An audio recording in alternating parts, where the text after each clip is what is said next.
ओम अज्ञानतिमिरन्धस्य ज्ञानाञ्जनशलाकया चक्षुरुन्मीलितं येन तस्मै श्रीगुरवे नमः। श्रीचैतन्यमनोभीष्टं स्थापितं येन भूतले स्वयं रूप कदा मह्यं ददाति सपदान्तिकं। नमो विष्णुपदाय कृष्णपृष्ठाय भूतले श्रीमते भक्तिवेदान्त स्वामिनिति नामिने। नमस्ते सरस्वती देवी गौरवाणी प्रचारिणे निर्विशेष शून्यवादी पाश्चात्य देशतारिणे। वाञ्छाकल्पतरुभ्यश्च कृपा सिन्धुभ्यैव च पतितानां पावनेभ्यो वैष्णवेभ्यो नमो नमो। नमो महावदन्याय कृष्ण प्रेम प्रदायते कृष्णाय कृष्ण चैतन्य नाम्ने गौरतिसे नमो। हे कृष्ण करुणा सिंधु दीनबन्धो जगत्पते गोपेश गोपिकान्त राधाकान्त नमोस्तुते। तप्त कांचन गौरांगी राधे वृंदावनेश्वरी वृषभानुसुते देवी प्रणमामि हरिप्रिय। जय श्री कृष्ण चैतन्य प्रभु नित्यानंद श्री अद्वैत गदाधर श्रीवासादि गौर भक्तवृंद। हरे कृष्ण कृष्ण कृष्ण हरे हरे हरे राम राम राम हरे हरे। हरि ओम तत्सत। हरे कृष्ण। तो भक्ति शास्त्रेर प्रथम यूनिटेर प्रथम क्लासे सकल के स्वागतम। हमादेर এই যে প্রথম অধ্যায় শুরু হবে সকলে গ্রন্থ অর্থাৎ ভগবদ গীতা গ্রন্থটা খুলুন সকলে। ভগবদ গীতার আমরা ওরিয়েন্টেশন ক্লাসে ভূমিকা এবং মুখবন্ধ পাঠের বিষয়ে আমরা বলেছিলাম। এখন এই প্রথম ক্লাসেই প্রথম অধ্যায় থেকে শুরু হবে। প্রথম অধ্যায়ের 1 থেকে 20 নম্বর শ্লোক পর্যন্ত। তা দেখুন, প্রথম অধ্যায় শুরুর পূর্বেই গুরু পরম্পরার একটা তালিকা দেওয়া আছে। গুরু পরম্পরার একটা তালিকা দেওয়া আছে যে কিভাবে এই জ্ঞান আমাদের এই জগতে এসেছে। ভগবদ গীতার 4th অধ্যায়ের এই শ্লোকটি রয়েছে, এবং পরম্পরা প্রাপ্ত মিমম রাজর্ষয় বিদু সকালে নেহ মহতা যোগ নষ্ট পরন্তপ। যে ভগবদ গীতার 4th অধ্যায়ের 2য় শ্লোকে এই বিষয়টি রয়েছে যে এই যে জ্ঞান সেটা গুরু পরম্পরা ধারায় আসে। এই গুরু পরম্পরা ধারাকে বলা হয়, এই গুরু পরম্পরা ধারাকে কি বলা হয়? কি বলা হয়? নিত্যানন্দ গ্রুপ থেকে একজন বলুন যে গুরু পরম্পরা ধারাকে কি বলা হয়?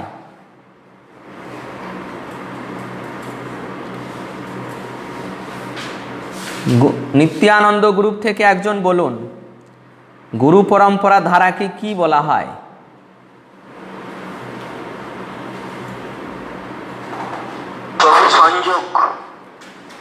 প্রভু বলুন, শুনতে পারেনি। সংযোগ, ভগবানের সাথে আমাদের সংযোগ। এই যে গুরু পরম্পরা ধারা, একে কোন পন্থা বলা হয়? পন্থা তো দুটি, তো একে কোন পন্থা বলা হয়? প্রভু অবরোহ পন্থা। ওকে ওকে ওকে, অনিকতা মাতাজি বলেছেন নিত্যানন্দ গ্রুপ থেকে অবরোহ পন্থা। এই যে গুরু পরম্পরা ধারা, একে বলা হয় অবরোহ পন্থা। পন্থা হচ্ছে দুটি, একটি হচ্ছে আরোহ পন্থা। আরোহ পন্থা মানে দার্শনিক জল্পনা কল্পনার ভিত্তিতে জ্ঞান। দার্শনিক জল্পনা কল্পনার ভিত্তিতে জ্ঞান লাভের চেষ্টা করা, যোগ অনুশীলন বা নির্বিশেষ ব্রহ্মবাদী উপাসনার দ্বারা জ্ঞান লাভের চেষ্টা করা। তো এটা হচ্ছে এই আরোহ পন্থা।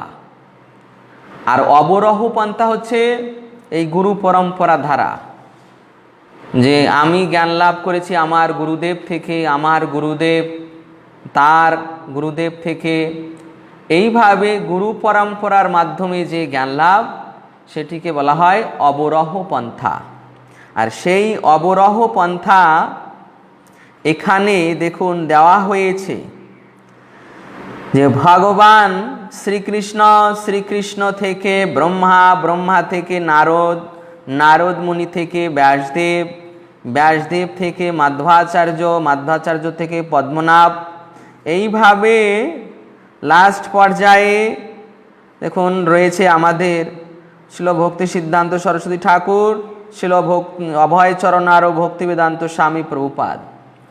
তাই এই যে পরম্পরা ধারা দেওয়া আছে, এই পরম্পরা ধারায় কেউ বলতে পারেন যে এই পরম্পরা ধারায় তো আমরা গীতার জ্ঞান লাভ করিনি।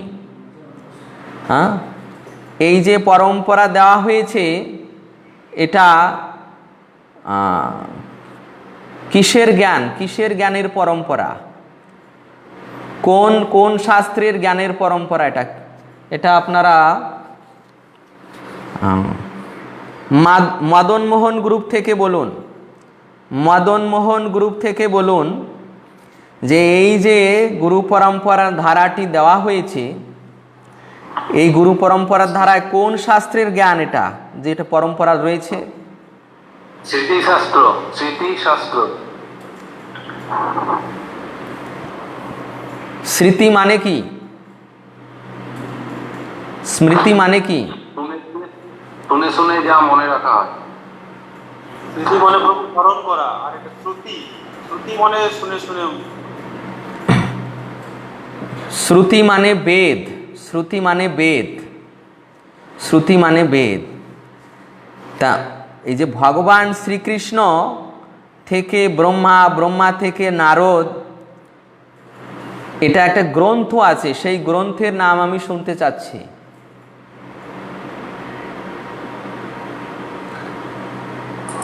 মদন মোহন গ্রুপ থেকে, মদন মোহন গ্রুপ থেকে বেদের কথা বলা হয়েছে। বেদ তো অবশ্যই, বেদ তো অবশ্যই, সমস্ত জ্ঞানী বেদ থেকে এসেছে, কিন্তু যেটা নির্দিষ্ট করে একটা শাস্ত্র রয়েছে, সেই শাস্ত্রের নাম আমি শুনতে চাচ্ছি। মদন মোহন গ্রুপ থেকে কেউ পারবেন না? ওকে, নেক্সট রাধারানী গ্রুপ থেকে বলুন।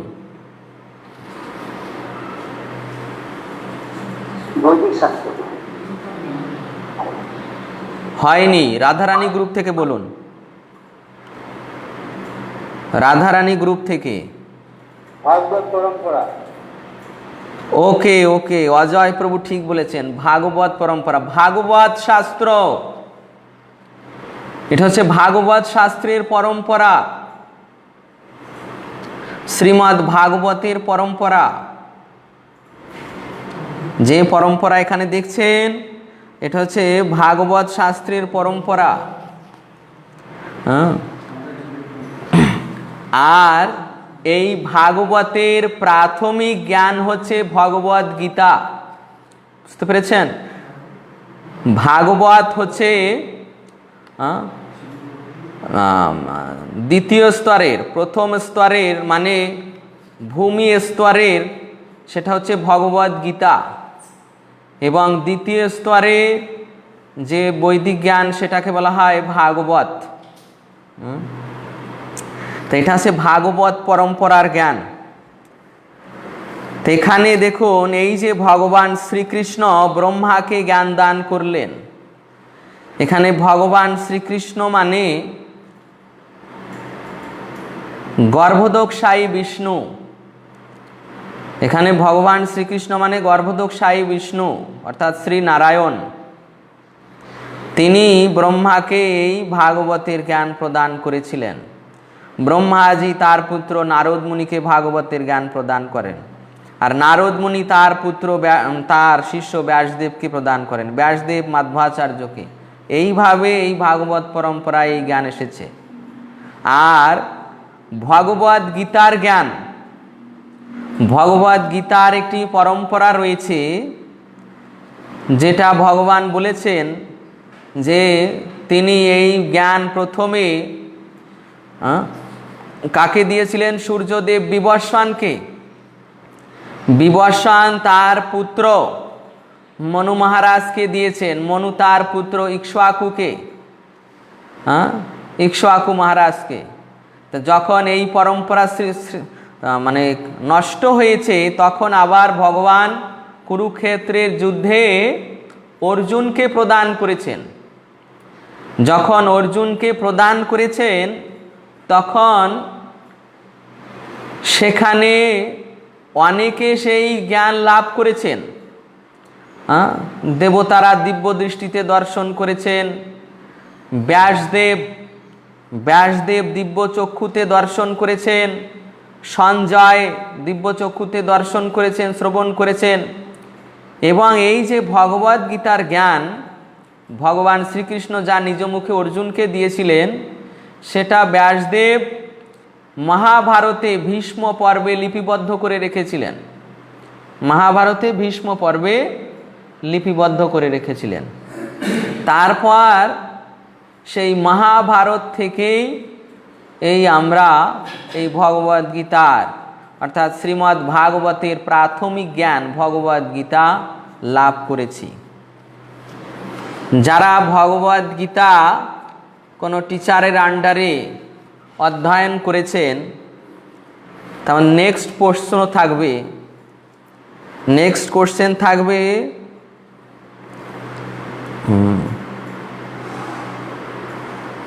গৌরাঙ্গ গ্রুপের কাছে। নেক্সট কোশ্চেন যে ভগবদ গীতার কয়টি বিষয় রয়েছে? ভগবদ গীতার কয়টি বিষয় রয়েছে? গৌরাঙ্গ গ্রুপের কাছে প্রশ্ন। হরে কৃষ্ণ প্রভু, 5টি বিষয়। 5টি বিষয় প্রভু। ওকে, 5টি বিষয়। ওকে ওকে, 5টি বিষয়ে 5টি বিষয়, ঠিক আছে। প্রথমে যে আনসার করেছেন তিনি 5টি বিষয় বলুন। প্রথমে যে আনসার করেছেন 5টি বিষয় কি কি? ঈশ্বর, জীব, প্রকৃতি, কাল, কর্ম। ওকে, সঠিক হয়েছে। সাইলেন্ট করুন। ঈশ্বর, জীব, প্রকৃতি, কাল, কর্ম। এই যে আমরা ভগবদ গীতা অধ্যয়ন করতে যাচ্ছি, এই ভগবদ গীতার কয়টি বিষয় রয়েছে? এই ভগবদ গীতার বিষয় হচ্ছে 5টি বিষয়।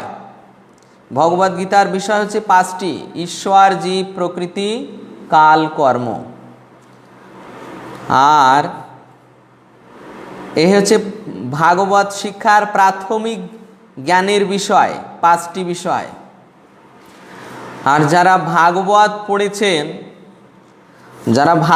পড়েছেন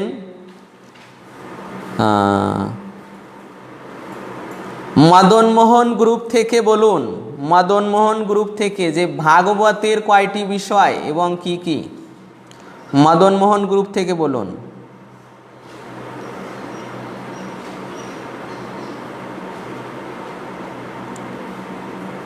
ওকে, মাধব গ্রুপ থেকে বলুন, মাধব গ্রুপ থেকে।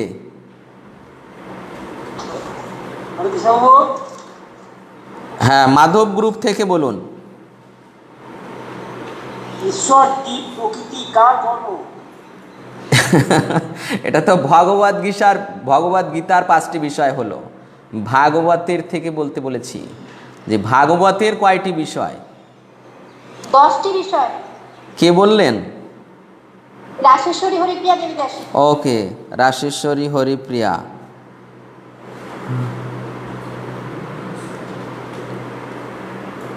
আপনি কোন গ্রুপ থেকে বলেছেন মাতাজি? মদনমোহন গ্রুপ। ও, মদনগ্রম গ্রুপ। ওকে, মদনমোহন গ্রুপ। আমি তো বলেছিলাম মদনমোহন গ্রুপ বলেছিলাম, মাধব বলেছি। প্রথমে মদনমোহন বলেছিলাম, আপনি বলেননি কেন? আমি ভাবলাম এটাই মদনমোহন বলেছে। ঠিক আছে, তাহলে মদনমোহন গ্রুপ থেকে মাতাজি বলেছেন, ঠিক আছে। তা বলুন 10টি বিষয় কি কি? ভাগবতের 10টি বিষয় কি কি?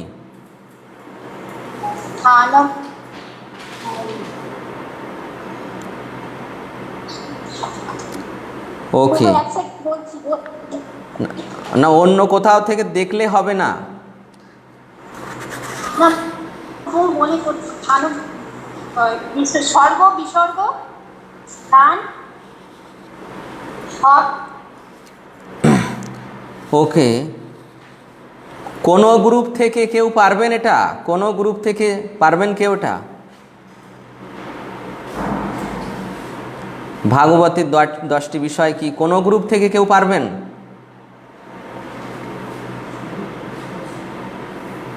হরে কৃষ্ণ। যাই হোক, হরে কৃষ্ণ প্রভু। কে বললেন? সোমনাথ গোড়াই। হ্যাঁ বলুন বলুন। স্বর্গ, বিসর্গ, স্থানম।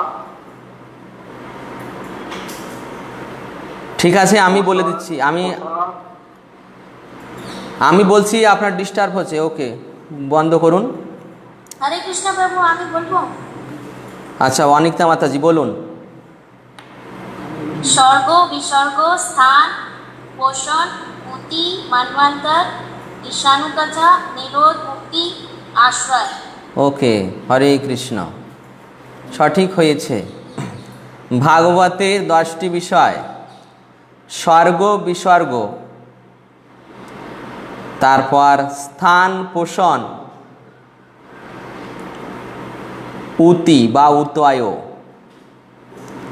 তারপর মন্বন্তর কথা, তারপর ঈশানু কথা, তারপর নিরোধ, তারপর মুক্তি, তারপর আশ্রয়। এই 10টি বিষয় ভাগবতে। তা কেউ যখন প্রাথমিক স্টেজে তিনি এই ভগবদ গীতার 5টি বিষয় জানতে পারেন, তারপর তাকে শ্রীমদ্ ভাগবতের 10টি বিষয় অধ্যয়ন করানো হয়। প্রভু হরে কৃষ্ণ, আবার 10টি বিষয় সম্বন্ধে বলুন না। শেষে বলবো, প্রশ্ন করবেন শেষে। হরে কৃষ্ণ।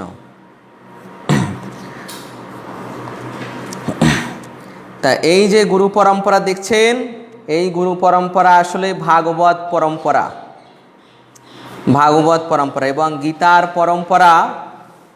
আমি বলেছি একবার যে ভগবান শ্রীকৃষ্ণ থেকে সূর্যদেব থেকে বিবস্বান, বিবস্বান তার পুত্র মনু মহারাজ তার পুত্র ইক্ষ্বাকুকে। এটা এই শৃঙ্খলটা নষ্ট হয়েছিল। পরবর্তীতে ভগবান শ্রীকৃষ্ণ আবার কুরুক্ষেত্রের যুদ্ধে অর্জুনকে প্রদান করছেন। সেই সংবাদ ব্যাসদেব মুনি মহাভারতে লিখে রেখেছেন। তার থেকে আমরা এই ভগবদ গীতা লাভ করেছি, ভগবদ গীতার জ্ঞান। এই হচ্ছে ভগবদ গীতার জ্ঞানের পরম্পরা। আর এখানে যেটা দেখছেন এটা হচ্ছে ভাগবতের পরম্পরা। এরপর প্রথম অধ্যায়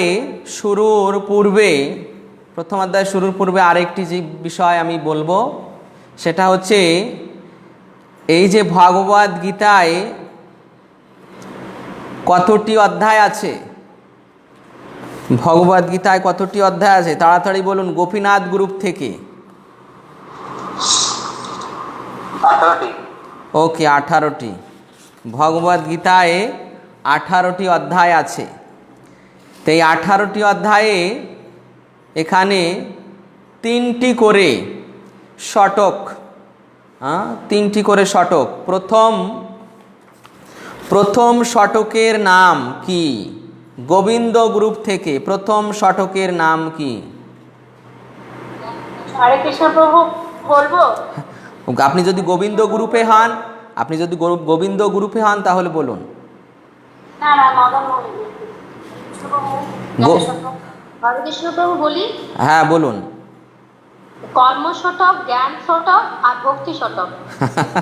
আপনাকে প্রথম গ্রুপটাই বলতে বলেছিলাম। যাই হোক, প্রথম শতকটাই বলতে বলেছিলাম, কর্ম শতক। ওকে, আপনি 3টেই একসঙ্গে বলে দিলেন। ঠিক আছে, প্রথম যে শতক এর নাম হচ্ছে কর্ম শতক। কর্ম শতক মানে প্রথম 6 অধ্যায় কর্ম শতক। আর লাস্টের 6 অধ্যায় সেটা হচ্ছে জ্ঞান শতক, লাস্টের 6 অধ্যায় জ্ঞান শতক। তাহলে কর্ম এবং জ্ঞান, মনে করুন একটি ঝিনুক, ঝিনুক সকলে দেখেছেন, দেখে থাকবেন। ঝিনুকের দুইটি যে উপরের খোলস নিচের খোলস, তো উপর খোলস সেটাকে বলা হয় কি এখানে ভগবদ্গীতার কর্মশতক, আর নিচের খোলস ওটাকে বলা হয় জ্ঞান শতক, আর মাঝখানে মুক্তা থাকে। তো সেই মুক্তা হচ্ছে ভক্তিযোগ, সেই মুক্তা হচ্ছে ভক্তিযোগ। তো কর্ম এবং জ্ঞানের দ্বারা ভক্তিকে আবৃত করে রাখা হয়েছে। তো মাঝখানের যে শতক এটা হচ্ছে ভক্তি শতক। ওকে, তা আমরা আমাদের এই প্রথম ইউনিট কর্ম শতকের উপর, প্রথম অধ্যায়ে বিষাদ যোগ, প্রথম শ্লোক ধৃতরাষ্ট্র উবাচ। প্রথমে আর একটু বলে নিই যে এই যে 2 লাইনের শ্লোক, শ্লোকগুলো কিভাবে উচ্চারণ করতে হয় এবং এর কি ছন্দ। 2 লাইনের এই যে শ্লোক, একে বলা হয় অনুষ্টুপ ছন্দ। অনুষ্টুপ ছন্দ। আবার শুনুন, 2 লাইনের এই যে শ্লোক, এটা হবে অনুষ্টুপ ছন্দে। তা দেখুন এখানে শ্লোকগুলো কোথায় থামতে হবে। প্রথম লাইনটা দেখুন, প্রথম লাইনে 8টি বর্ণ, 8টি বর্ণের শেষে থামতে হবে। 8টি বর্ণ, 8টি বর্ণের শেষে থামতে হবে, অর্থাৎ ধর্মক্ষেত্রে কুরুক্ষেত্রে এই পর্যন্ত থামতে হবে।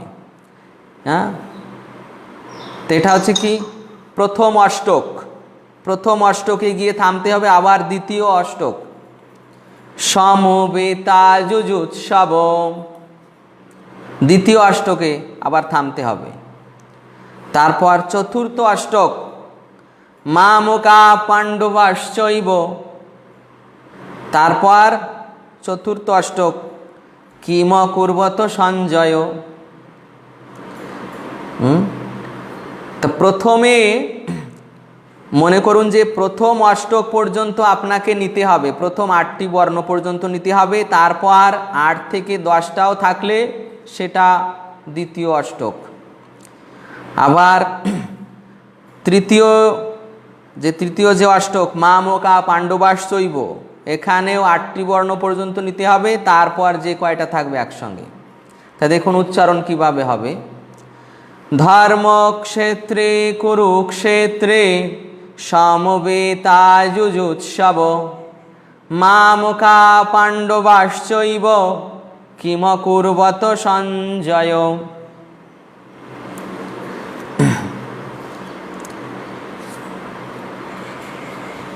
সকলে এই বিষয়টি বুঝতে পেরেছেন? যদি কেউ বুঝতে না পেরে থাকেন তারপর শেষে আমাকে জিজ্ঞাসা করবেন। যদি কারো বুঝতে অসুবিধা থাকে তারপর শেষে আমাকে গিয়ে জিজ্ঞাসা করবেন। হরে কৃষ্ণ।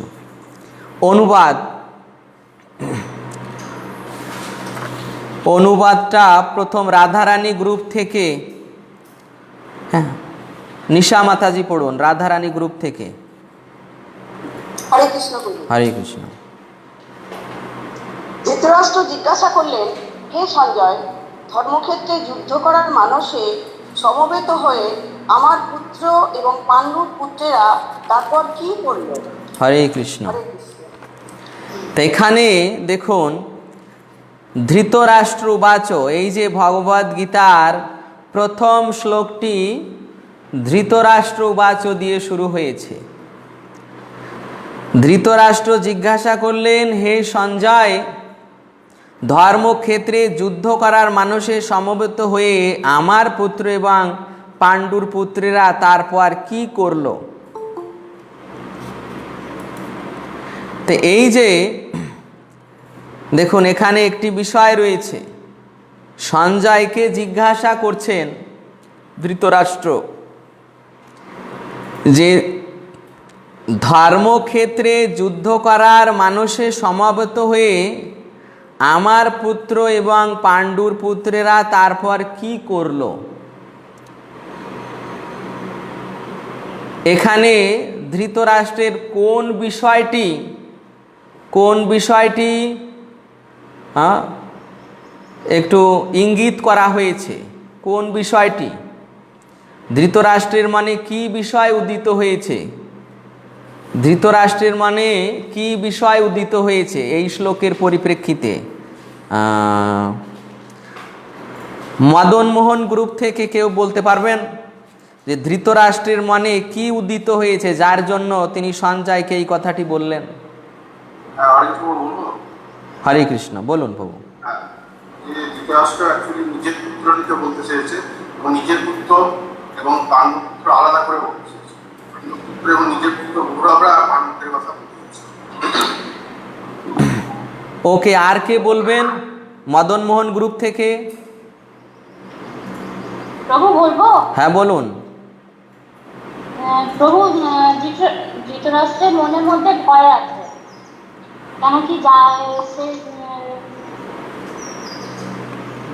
জানে যে সামনে কৃষ্ণ রয়েছে আর পাণ্ডবরাই বিজয়ী হবে, তাই না?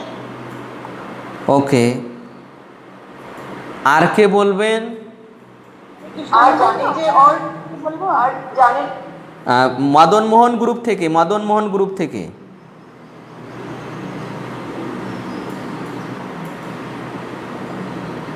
মদনমোহন গ্রুপ থেকে কেউ পারবেন? আর আমি বলবো প্রভু? আপনি মদনমোহন গ্রুপে? হ্যাঁ। হ্যাঁ বলুন। ধৃতরাষ্ট্রের মনে ভয় ছিল, কারণ পাণ্ডবদের দিকে ধর্ম ছিল, আর যেহেতু কুরুক্ষেত্র একটা ধর্মক্ষেত্র, সেই জন্য ধৃতরাষ্ট্র জানতেন যে পাণ্ডবরাই জিতবে, কারণ ওদের পক্ষের মধ্যে কৃষ্ণ ছিলেন, যিনি ধর্ম জ্ঞানী ছিলেন। ওকে, হরে কৃষ্ণ। হ্যাঁ, হরে কৃষ্ণ প্রভু। হরে কৃষ্ণ। বলছি ধৃতরাষ্ট্রের এখানে মানে সংকীর্ণ মনোভাব পোষণ হয়েছে, উনি শুধু নিজের পুত্রদেরকেই পৌর বলে সংগঠিত করেছেন, ওইটাই বলতে চাইছেন? ওকে, আপনাদের মতামত গ্রহণ করলাম। এখন আমি গোস্বামীপাদের মতামত বর্ণন করছি যে আমাদের আচার্য কি বর্ণন করেছেন। আমাদের আচার্য ছিল বিশ্বনাথ চক্রবর্তী ঠাকুর। তিনি বর্ণন করছেন যে ধৃতরাষ্ট্র এখানে সঞ্জয়কে জিজ্ঞাসা করছেন, মানে ধর্মক্ষেত্রে যুদ্ধ করার মানুষে সমাবেত হয়ে আমার পুত্র পাণ্ডুর পুত্রেরা তারপর কি করলো। মানে ধৃতরাষ্ট্রের মনে সন্দেহের উদ্রেক হয়েছে, সন্দেহ। যারা ব্যাখ্যা করেছেন ভয়, সেটাও ঠিক আছে। তারপর ধর্মক্ষেত্রের বিষয়, ওটাও ঠিক আছে, কিন্তু আরেকটি বিষয় এখানে উল্লেখ করেছেন যেহেতু গোস্বামীপাদ, সেই বিষয়টি বর্ণন করা হচ্ছে যে ধৃতরাষ্ট্রের মনে সন্দেহের উদ্রেক হয়েছে। সন্দেহ, কি সন্দেহ? যে যুদ্ধ করার মানুষে সমবেত হয়ে আমার পুত্ররা কি করলো, যুদ্ধ করলো কি না, কেন না সেটা হচ্ছে ধর্মক্ষেত্র। যদি ধর্মক্ষেত্রের প্রভাবে তাদের মনটা পরিবর্তন হয়ে যায়, ধর্মক্ষেত্রের প্রভাবে তাদের মনটা পরিবর্তন হয়ে যায়, যেমন দেখুন ক্ষেত্রের প্রভাব রয়েছে। যদি কেউ বৃন্দাবনে যায় তো সে বৃন্দাবনে গিয়ে ভক্ত হয়ে আসতে পারে, কেননা বৃন্দাবনে এইরকম পরিবেশ যেখানে ওই রিক্সাওয়ালা থেকে শুরু করে যে তার মুখে ওই রাধা নাম কীর্তন শুনতে পাবে। মায়াপুরে হরে কৃষ্ণ, তো এইরকম ক্ষেত্রের প্রভাব রয়েছে। যেহেতু এটা ধর্মক্ষেত্র, তাই ধৃতরাষ্ট্রের মনে সন্দেহ হয়েছে যে সেই ধর্মক্ষেত্রে গিয়ে আমার সন্তানদের কি ধর্মের প্রভাব তাদের উপর পড়লো কি না, তারা কি যুদ্ধ করতে অনিচ্ছুক হয়েছে না যুদ্ধ করতে শুরু করেছে? এবং পাণ্ডুর পুত্রেরা তারা কি আমার পুত্রদের সঙ্গে সন্ধি স্থাপন করলো কি না? তারা তো ধর্ম প্রধান, তারা বলতে পারে যে স্বজনদের হত্যা করব না। তো এই সন্দেহের উদ্রেক হয়েছে। এই জন্য ধৃতরাষ্ট্র তিনি জিজ্ঞাসা করছেন যে ধর্মক্ষেত্রে গিয়ে আমার পুত্ররা কি যুদ্ধ করলো কি যুদ্ধ করলো না। তো এটা এখানে তার আরও ভাব প্রকাশিত হয়েছে যে যেটা বলছেন ভয়ের, এখন ভয়ের যে ভাব, তার মনে একটু তিনি ভীত হয়েছেন। কেননা যেহেতু ওটা ধর্মক্ষেত্র, যদি যুদ্ধ হয় তাহলে ধর্মক্ষেত্রের প্রভাব ধার্মিকদের উপর পড়বে, ধর্মক্ষেত্রের প্রভাব ধার্মিকদের উপর পড়বে, অধার্মিকদের উপর পড়বে না। যেহেতু তার পুত্রেরা সকলে কি অধার্মিক, তাই ধর্মক্ষেত্রের প্রভাব তার পুত্রদের উপর পড়বে না, পড়বে পাণ্ডুর পুত্রদের উপর। কেননা পাণ্ডুর পুত্রগণ ধার্মিক, তাই ধর্মক্ষেত্রের মঙ্গলময় প্রভাব তার পুত্রদের উপর পড়বে না, পাণ্ডুর পুত্রদের উপর পড়বে। এই জন্য ধর্মক্ষেত্রের প্রভাব সম্পর্কে তার মনে ভয় জেগেছে। তাই যারা ভয় বলেছেন এটাও ঠিক আছে। আর একটি বিষয় সেটা হচ্ছে যেখানে ধৃতরাষ্ট্রের মনে সংকীর্ণতামূলক মনোভাব প্রকাশিত হয়েছে। সংকীর্ণতা, এই যে মা মোকা এবং পাণ্ডবাশ্চৈব, মা মোকা মানে আমার দল। ধৃতরাষ্ট্র তার নিজের পুত্রদেরই কেবল আমার দল বলেছেন, আমার দল বলে সম্বোধন করেছেন, এবং পাণ্ডুর পুত্রদের তার দল থেকে বাদ দিয়েছেন। এই সংকীর্ণতামূলক মনোভাব প্রকাশিত হয়েছে।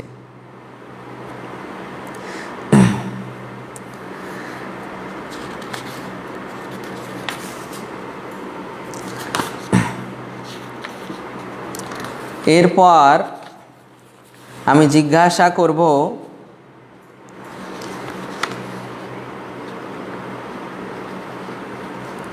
মাধব গ্রুপের কাছে, মাধব গ্রুপের কাছে যেখানে এই যে ধর্মক্ষেত্র শব্দটি রয়েছে, ধর্মক্ষেত্র কেন এখানে ধর্মক্ষেত্র শব্দটি ব্যবহার করা হলো, তাৎপর্য পড়ে আপনি কি বুঝতে পেরেছেন, কি অনুধাবন করেছেন? আপনার আন্ডারস্ট্যান্ডিং বর্ণনা করবেন, আপনার উপলব্ধি বর্ণনা করবেন। ধর্মক্ষেত্র বলতে কি বোঝানো হয়েছে এবং কেন ধর্মক্ষেত্র পদটি যুক্ত করা হলো? হরে কৃষ্ণ। যারা তাৎপর্য পড়েছেন মাধব গ্রুপ থেকে,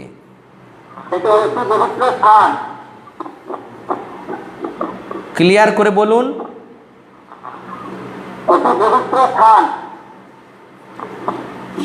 ওকে ওকে, তাহলে সুশান্ত প্রভু বলুন, সুশান্ত প্রভু বলুন।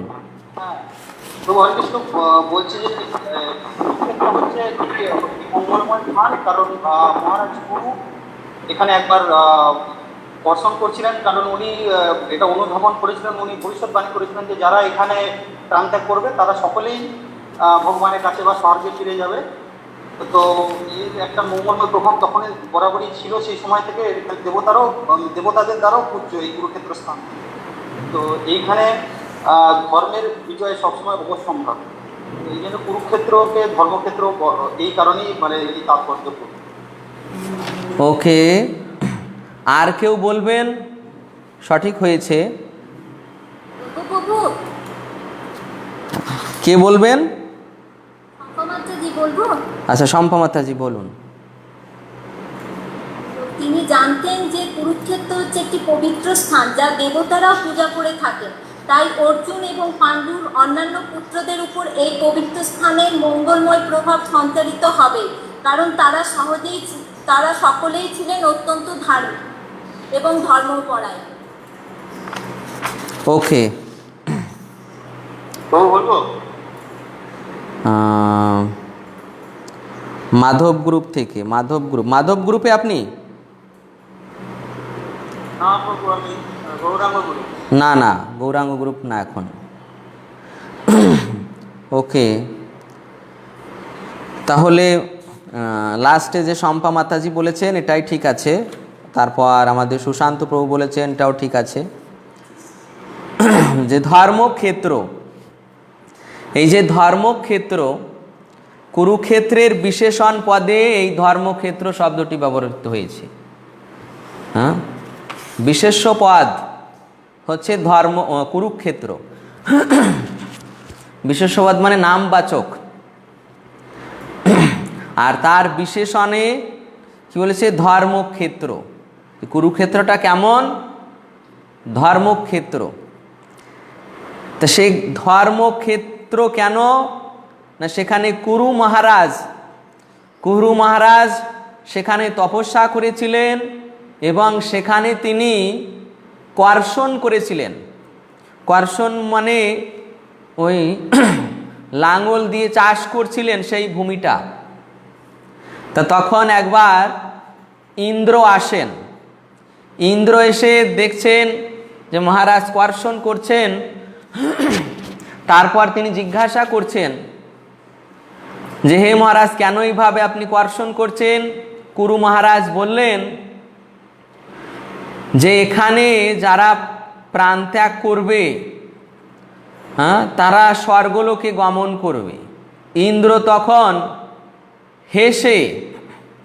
হেসে উপহাস করে তাকে সেখান থেকে উপহাস করে চলে গেলেন। এইভাবে বারবার ইন্দ্র আসছেন আর তাকে উপহাস করে চলে যাচ্ছেন। তা অন্যান্য দেবতারা তার দৃঢ় সংকল্প দেখে ইন্দ্রকে অনুরোধ করলেন। ইন্দ্র শেষে এসে কুরু মহারাজকে আশীর্বাদ করলেন এবং ইন্দ্র তখন বললেন যে এখানে যারা আলস্য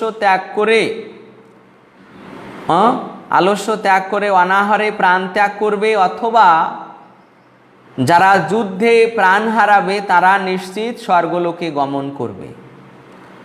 অন্যান্য শাস্ত্রে বলা হয়েছে যে কুরুক্ষেত্র হচ্ছে দেবযজন, মানে দেবতাদেরও আরাধ্য ধর্মক্ষেত্র। এখানে ধর্মের মঙ্গলময় প্রভাব রয়েছে। তা সেই মঙ্গলময় প্রভাব স্বাভাবিকভাবে যারা ধর্মপ্রাণ তাদের উপর পড়বে। এই জন্য ধর্মক্ষেত্রের প্রভাব সম্পর্কে ধৃতরাষ্ট্র ভীত ছিলেন যে ধর্মক্ষেত্রের মঙ্গলময় প্রভাব তার অসৎ পুত্রদের উপর পড়বে না, কারণ সেটা ধার্মিকদের উপর পড়বে। এইভাবে প্রভুপাদ এখানে ব্যাখ্যা করছেন যে ধর্মক্ষেত্রের প্রভাব তার অধার্মিক পুত্রদের উপর পড়বে না।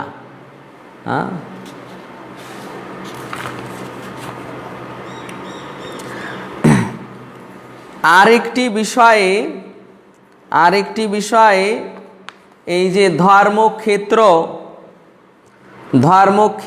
শব্দটি এখানে ব্যবহৃত হয়েছে।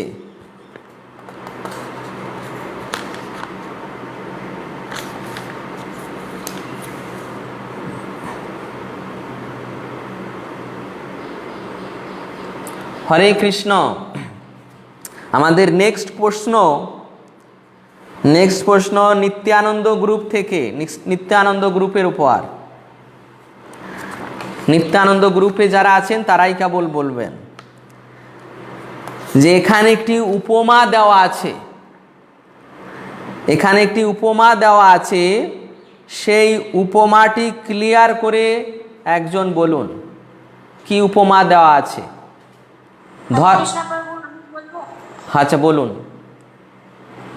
এখানে দেওয়া আছে যে শ্রীকৃষ্ণ হচ্ছেন ধর্মপিতা, আর মানে একটা ক্ষেত রয়েছে কুরুক্ষেত্র রূপী ক্ষেত, সেখানে যে আগাছাগুলো আছে যেরকম দুর্যোধন আর ধৃতরাষ্ট্রের আরও পুত্র যারা আছে তাদেরকে সমূল নষ্ট করে দেওয়া, আর যুধিষ্ঠির মতো নিতান ধার্মিক পুরুষদের স্থাপনা করা।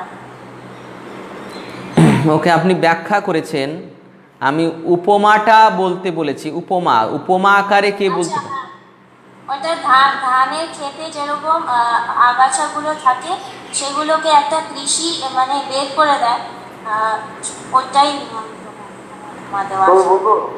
আচ্ছা, ওকে, কে বলবেন? নিত্যানন্দ গ্রুপ থেকে, নিত্যানন্দ গ্রুপ থেকে ক্লিয়ার করে কে বলবেন? মায়া মাতাজি বলুন, মায়া মাতাজি হরে কৃষ্ণ প্রভু। বলুন। ধান্য ক্ষেত্রে যেমন আগাছাগুলো তুলে ফেলা দেওয়া হয়, তেমনি ভগবদ গীতার সূচনা থেকে আমরা দেখতে পাচ্ছি কুরুক্ষেত্রের রণাঙ্গনে ধর্মের প্রবর্তক ভগবান স্বয়ং উপস্থিত থেকে যুক্তরাষ্ট্রের পাপিষ্ঠ পুত্রদের সমূলে উৎপাটিত করে ধার্মিক যুধিষ্ঠির নেতৃত্বে ধর্মপরায়ণ মহাত্মাদের পুনঃপ্রতিষ্ঠা করার আয়োজন করেছেন। বৈদিক এবং ঐতিহাসিক ওকে ওকে ওকে ওকে, আর নয়, আর নয়, আর নয়, আর নয়। তা এইরকম হবে উপমাটা। ওকে, বন্ধ করুন, সাইলেন্ট করুন। হরে কৃষ্ণ। উপমাটা এরকম হবে, হ্যাঁ, কৃষক যেমন ধান ক্ষেত থেকে আগাছাগুলি তুলে ধানকে সুরক্ষা করেন, ধানকে সুরক্ষা প্রদান করেন, ঠিক তেমন কুরুক্ষেত্র রূপ যুদ্ধভূমি থেকে আগাছা স্বরূপ দুর্যোধন এবং তার গোষ্ঠীদের সমূলে উৎপাটন করে কৃষকরূপী ভগবান শ্রীকৃষ্ণ ধার্মিক যুধিষ্ঠিরকে সমস্ত সাম্রাজ্যের রাজা রূপে প্রতিষ্ঠা করলেন। এইরকম হবে। এরপর নেক্সট আমাদের এই অধ্যায়ে যদি মানে এই অধ্যায়ের প্রথম শ্লোকে যদি কারো জিজ্ঞাসা থেকে থাকে তাহলে কোশ্চেনটা লিখে রাখুন আপনারা, শেষে আমি যখন বলবো তখন আবার বলবেন। দ্বিতীয় শ্লোক দৃष्ट्वा तु पाण्डवानीकं। দ্বিতীয় শ্লোক সঞ্জয় উবাচ দৃष्ट्वा तु पाण्डवानीकं বূঢ়ং দুর্যোধনস্তদা আচার্যমুপসংগম্য রাজা বচনমব্রবীৎ।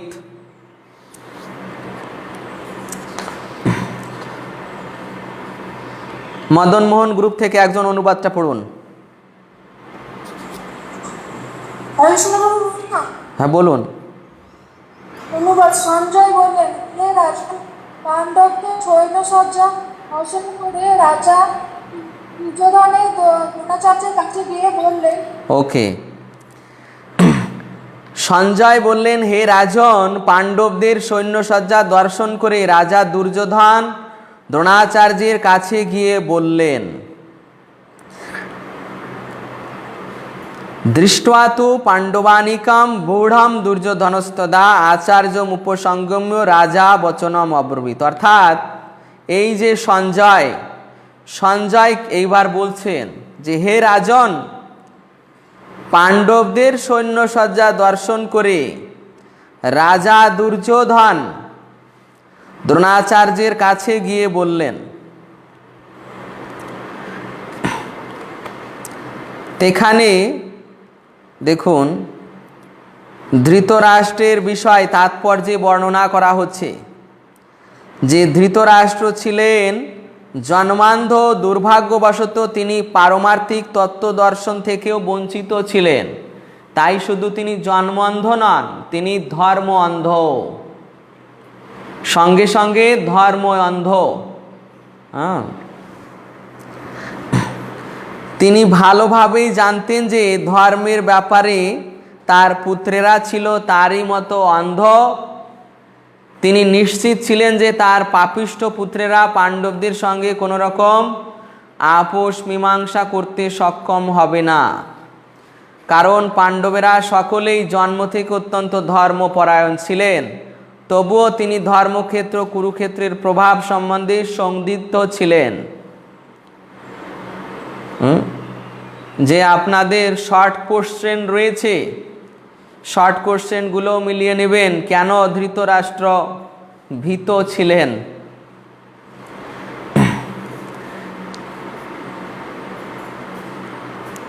এখানে সর্বশেষে দেখুন বলা হয়েছে যে পাণ্ডবদের মহতী সৈন্যসজ্জা দর্শন করে দুর্যোধনের মনে যে মহাভয়ের সঞ্চয় হয়েছিল তা তিনি তার চতুরতার আবরণকে ঢেকে রাখতে পারেননি।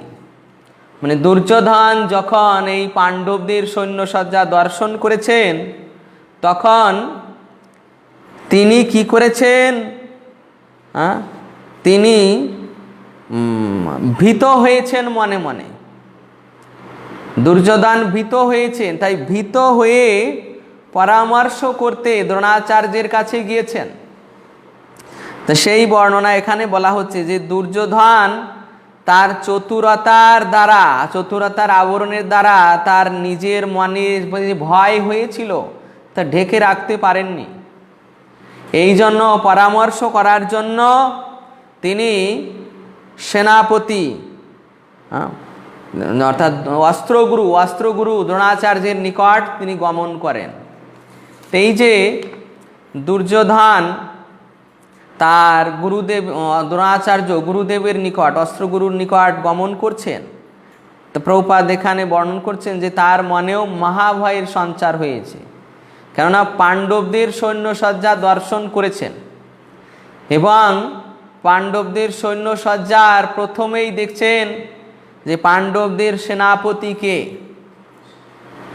তো সেটা দর্শন করে আরও ভয়ভীত হয়েছেন।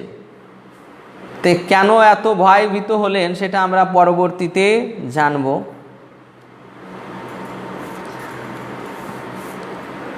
এই জন্য দুর্যোধন আচার্য উপসঙ্গম্য, আচার্য অর্থাৎ দ্রোণাচার্যের নিকট গমন করলেন, দ্রোণাচার্যের নিকট গমন করলেন। যে পাণ্ডবদের সৈন্যসজ্জা দর্শন করে, যে পাণ্ডবদের সৈন্যসজ্জা দর্শন করলেন, সেখানে তিনি দর্শন করে যুদ্ধ করার প্রস্তুতি না নিয়ে তিনি কেন দ্রোণাচার্যের সঙ্গে পরামর্শ করতে গেলেন? তাই তার মনে যেহেতু মহাভয়ের উদ্রেক হয়েছে, সেটা প্রভুপাদ কোট করেছেন যে তার মনে মহাভয়ের উদ্রেক হয়েছে, এই জন্য তিনি সেখানে গিয়েছেন। যে এই সংকটময় অবস্থায় কিভাবে তার থেকে ত্রাণ পাওয়া যায়। দুর্যোধনের মনেও ভীতির উৎপাদন হয়েছে। এরপর তৃতীয় শ্লোক। পশ্যইতাম পাণ্ডুপুত্রাণামাচার্য মহতিম চমম বুঢ়াম দ্রুপদ পুত্রেণ তব শিষ্যেন ধীমতা। দেখুন এই শ্লোকটি কিভাবে পড়তে হয়, এটা যুক্ত অক্ষর করে লেখা আছে। শ্লোকটি দেখুন ভালোভাবে, প্রথম অষ্টক পর্যন্ত গুনবেন। এই যে পূর্ণ আর অপূর্ণ যে বর্ণ, এখানে পূর্ণ বর্ণই কেবল কাউন্টিং হবে। পূর্ণ বর্ণ কি? প, তালবস্য, ত, এগুলোই কেবল কাউন্টিং হবে। এই অনেশ্বর, বিসর্গ, তারপর এই হর্ষযুক্ত বর্ণ, এগুলো অপূর্ণ বর্ণ, এগুলো কাউন্টিং হবে না। তো কাউন্টিং হবে দেখুন, পশ্যইতাম পাণ্ডু পুত্রাণা, মূর্ধন্য না পর্যন্ত, এই পর্যন্ত থামতে হবে। পশ্যইতাম পাণ্ডু পুত্রাণা, তারপরে যা আছে মাচার্য মহতিম চমম। যখন সংস্কৃত পড়তে হয় তখন এই যে অনেশ্বর, এই অনেশ্বরের উচ্চারণ ময়ের মতো হবে, ময়ের মতো হবে উচ্চারণটা, অনেশ্বরের উচ্চারণটা ময়ের মতো হবে। পশ্যইতাম পাণ্ডুপুত্রাণা মাচার্য মহতিম চমম বুঢ়াম দ্রুপদ পুত্রেণ তব শিষ্যেণ ধীমতা পশ্যইতাম পাণ্ডুপুত্রাণামাচার্য মহতিম চ মম বূঢ়াম দ্রুপদপুত্রেণ তব শিষ্যেণ ধীমতা।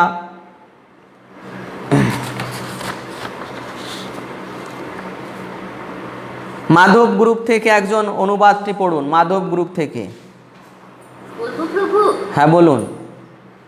হে আচার্য, পাণ্ডবদের মহান সৈন্যবল দর্শন করুন, যা আপনার অত্যন্ত বুদ্ধিমান শিষ্য দ্রুপদের পুত্র অত্যন্ত দক্ষতার সঙ্গে গুণের আকারে রচনা করেছে। এই যে কথাটি কে বলছেন? এটি দুর্যোধন বলছেন। হ্যাঁ, এই কথাটি বলছেন দুর্যোধন। দুর্যোধন এই কথাটি বলছেন।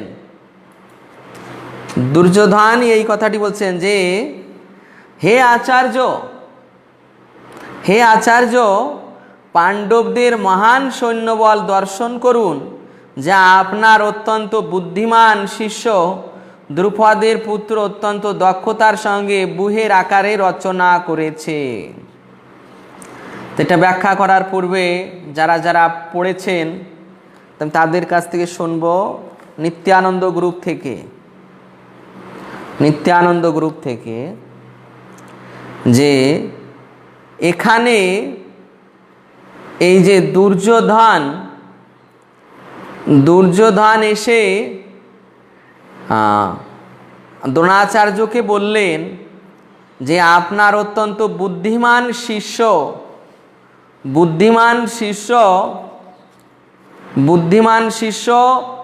এই ব্যূহ রচনা করেছে। তো এর মাধ্যম দিয়ে এই যে বুদ্ধিমান বললেন, বুদ্ধিমান কথাটি ব্যবহার করেছেন কার ক্ষেত্রে?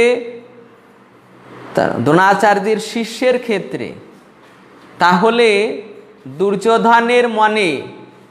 দুর্যোধনের মনে দ্রোণাচার্যের প্রতি কিরকম ভাব রয়েছে? নিত্যানন্দ গ্রুপ থেকে কে বলবেন? আচ্ছা ঠিক আছে, বলুন। এখানে দুর্যোধন তার কূটনীতির পরিচয় দিয়েছে, কারণ তিনি মহৎ ব্রাহ্মণ সেনাপতি দ্রোণাচার্যকে মনে করিয়ে দিতে চাইলেন যে ধৃষ্টদ্যুম্ন যে অস্ত্র শিক্ষা এবং সমস্ত সামরিক কলা কৌশলের যে শেখাতে কোনো দ্বিধা করেনি, অথচ এই ধৃষ্টদ্যুম্ন কিন্তু পাণ্ডবদের হয়ে যুদ্ধ করবে। তাই তিনি এটি কূটনীতির মতন ভাবে চালাকি করে বুঝিয়ে দিলেন যে আপনি কিন্তু সেই দলের বিরুদ্ধে যুদ্ধ করছেন। ওকে, আর কে বলবেন? হরে কৃষ্ণ প্রভু, আমি বলছি। হ্যাঁ বলুন। প্রভু, এখানে দুর্যোধন দ্রোণাচার্যকে তার ভুল ইঙ্গিত করে দিচ্ছে যে আপনি কত বড় ভুল করেছেন, যে আপনি সবকিছু জানতেন যে ধৃষ্টদ্যুম্ন হবে আপনার মৃত্যুর কারণ, তারপরেও আপনি তাকে যুদ্ধ কৌশল শিখিয়েছেন। ওকে, আর কে বলবেন? একটু উস্কানিমূলক তার মনোভাব ছিল, যাতে যুদ্ধের মধ্যে ঠিকভাবে মুক্ত করে। হরে কৃষ্ণ প্রভু। আচ্ছা, অপর্ণা মাতাজি বলুন। যে কূটনৈতিক দুর্যোধন আচার্যকে তার দুটি মনে করিয়ে দিতে চেয়েছিলেন। পুত্র ধৃষ্টদ্যুম্ন জন্ম হয়েছিল দ্রোণাচার্যকে বধ করার জন্য, কিন্তু তিনি তাকে অস্ত্র শিক্ষা শিখিয়েছিলেন। তাই যুদ্ধের সময় যাতে সেই ভুল তিনি আর না করেন, তার উদ্দেশ্য তিনি এই শব্দটি ব্যবহার করেছিলেন।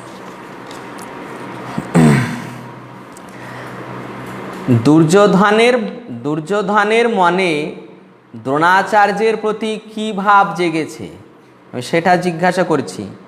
আপনারা যে উত্তর করছেন সেটা হচ্ছে এই দ্রুপদ শব্দের পরিপ্রেক্ষিতে, কিন্তু এই যে এখানে বুদ্ধিমান শব্দটি ব্যবহার করেছেন যে আপনার শিষ্য বুদ্ধিমান,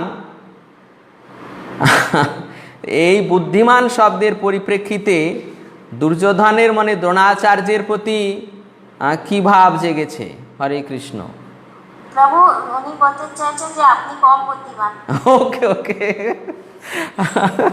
হ্যাঁ, যে আপনার বুদ্ধিটা মন্দ, আপনার বুদ্ধিটা মন্দ। দেখুন যে এই আপনার শিষ্য কত বুদ্ধিমান, শিষ্য কত বুদ্ধিমান, সে কৌশলে আপনার কাছ থেকে যুদ্ধবিদ্যা শিখে নিয়েছে, আর আপনি মন্দ বুদ্ধি বিশিষ্ট। কেননা আপনি এই আপনার শিষ্যকে নিজের মৃত্যুর কারণ জেনেও তাকে আপনি এই যুদ্ধ কৌশল শিখিয়েছেন।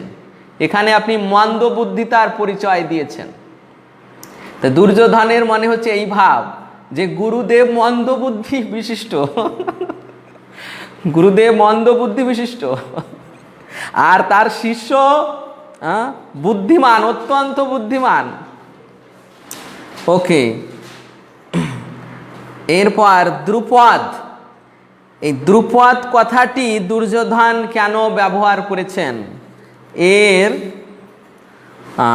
উত্তর করবেন গোপীনাথ গ্রুপ থেকে। দ্রুপদ কথাটি কেন ব্যবহার করেছেন?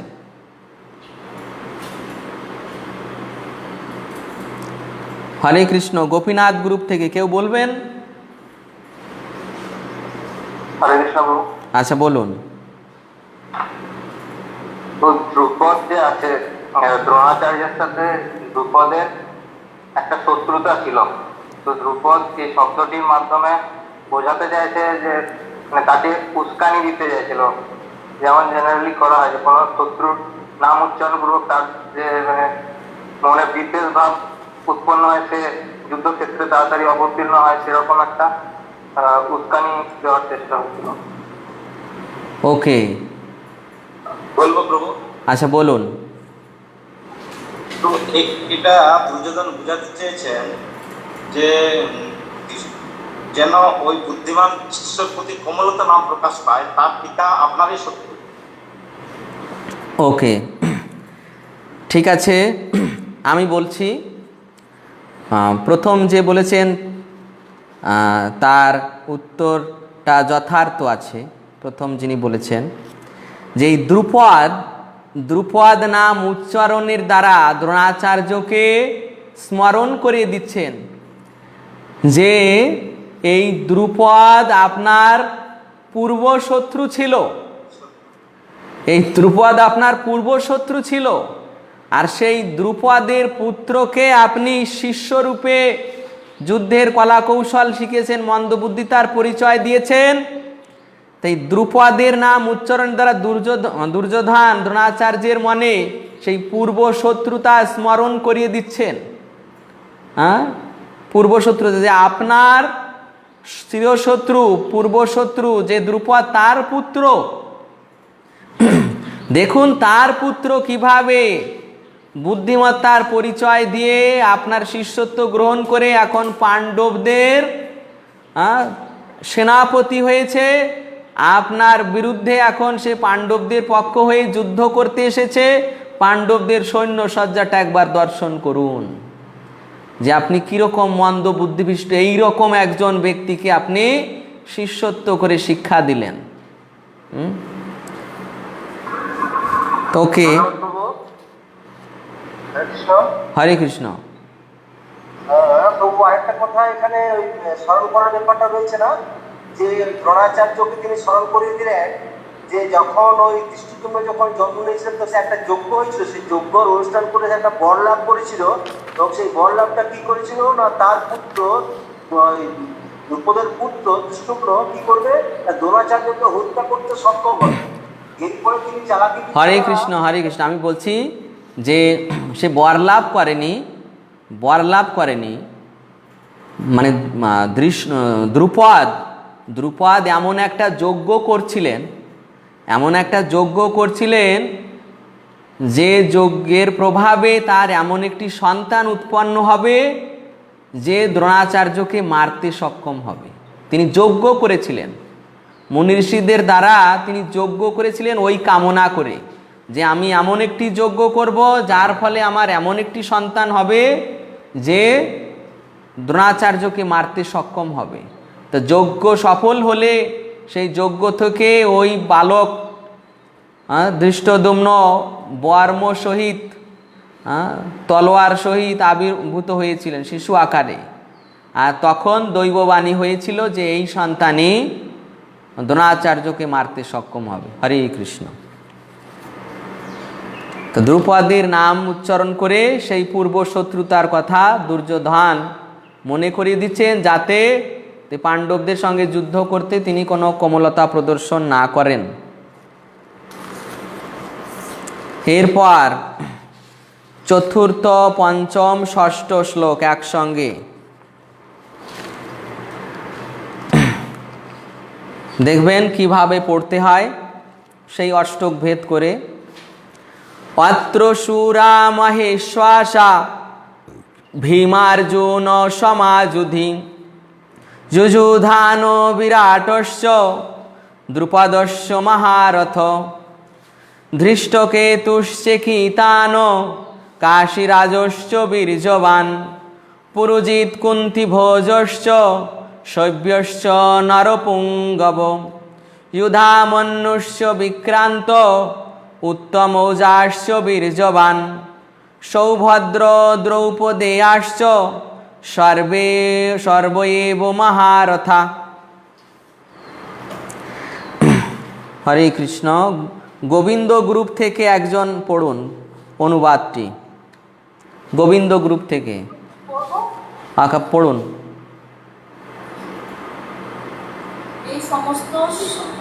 সেই সমস্ত শিল্পের মধ্যে অনেকে ভীম ও অর্জুনের মতো বীর অনুধারী রয়েছেন এবং যুযুধান, বিরাট ও দ্রুপদের মতো মহাযোদ্ধা রয়েছেন। সেখানে ধৃষ্টকেতু, চেকিতান, কাশীরাজ, পুরুজিৎ, কুন্তিভোজ ও শৈব্যের মতো অত্যন্ত বলবান যোদ্ধারাও রয়েছেন। সেখানে রয়েছেন অত্যন্ত বলবান যুধামন্যু, প্রবল পরাক্রমশালী সুভদ্রার পুত্র এবং দ্রৌপদী। এইসব যোদ্ধারা সকলেই একজন একজন মহারথী। হরে কৃষ্ণ। এখানে প্রথমে দেখুন দুর্যোধন কি করছেন, যে পাণ্ডব পক্ষে যে বীরেরা রয়েছে, পাণ্ডব পক্ষে যে বীরেরা রয়েছে তাদের পরিচয় দিচ্ছেন।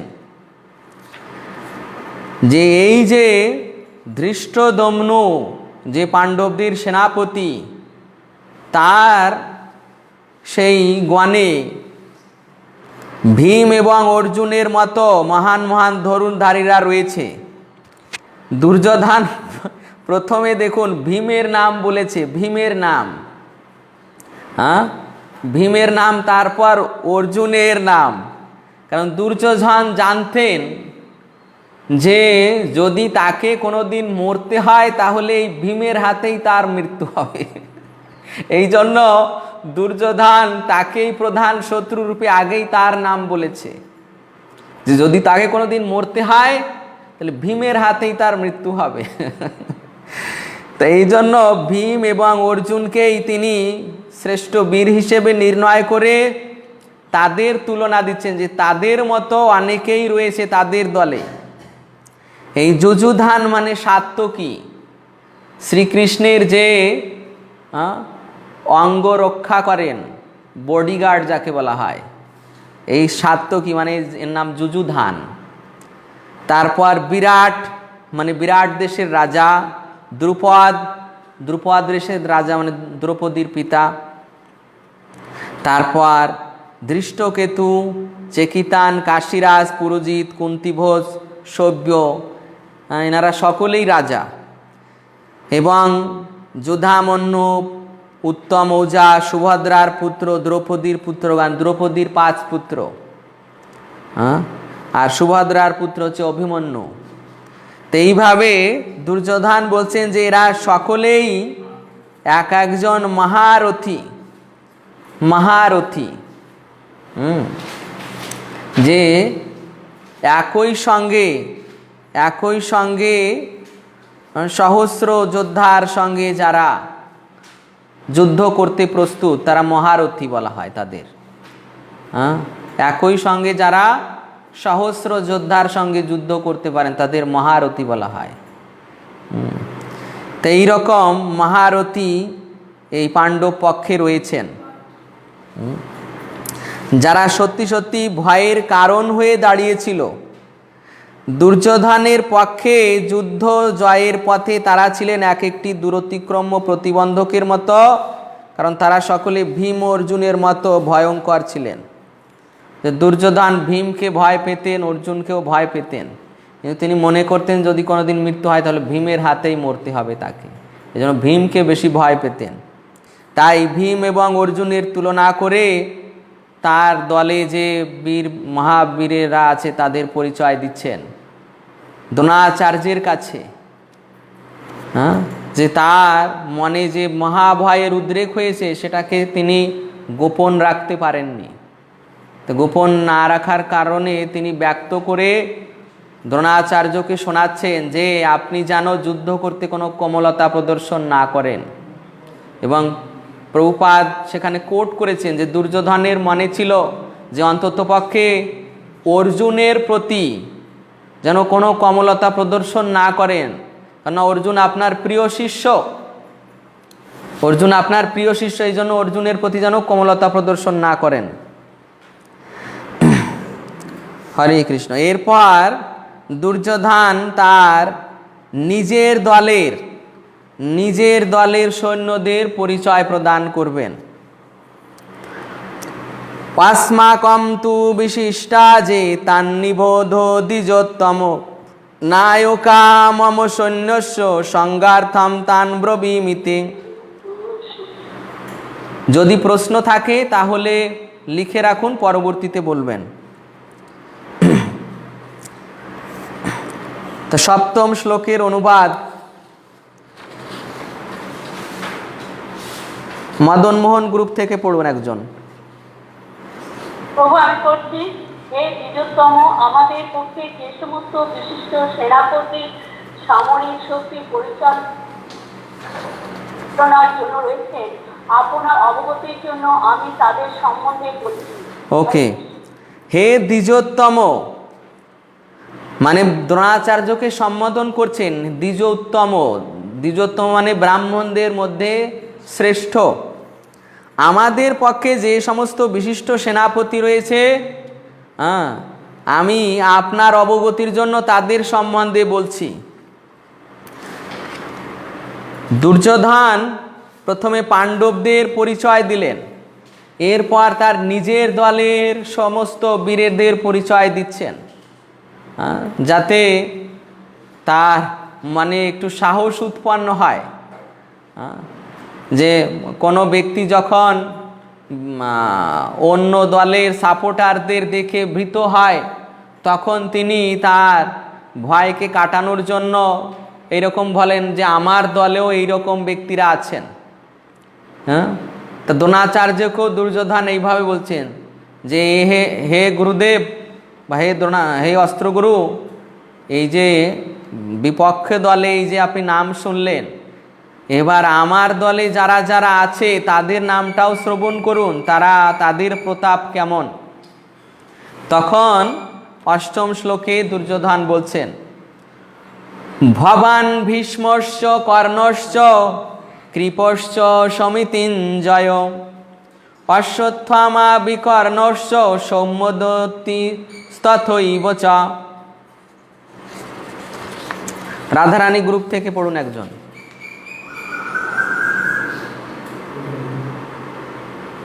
হরে কৃষ্ণ প্রভু।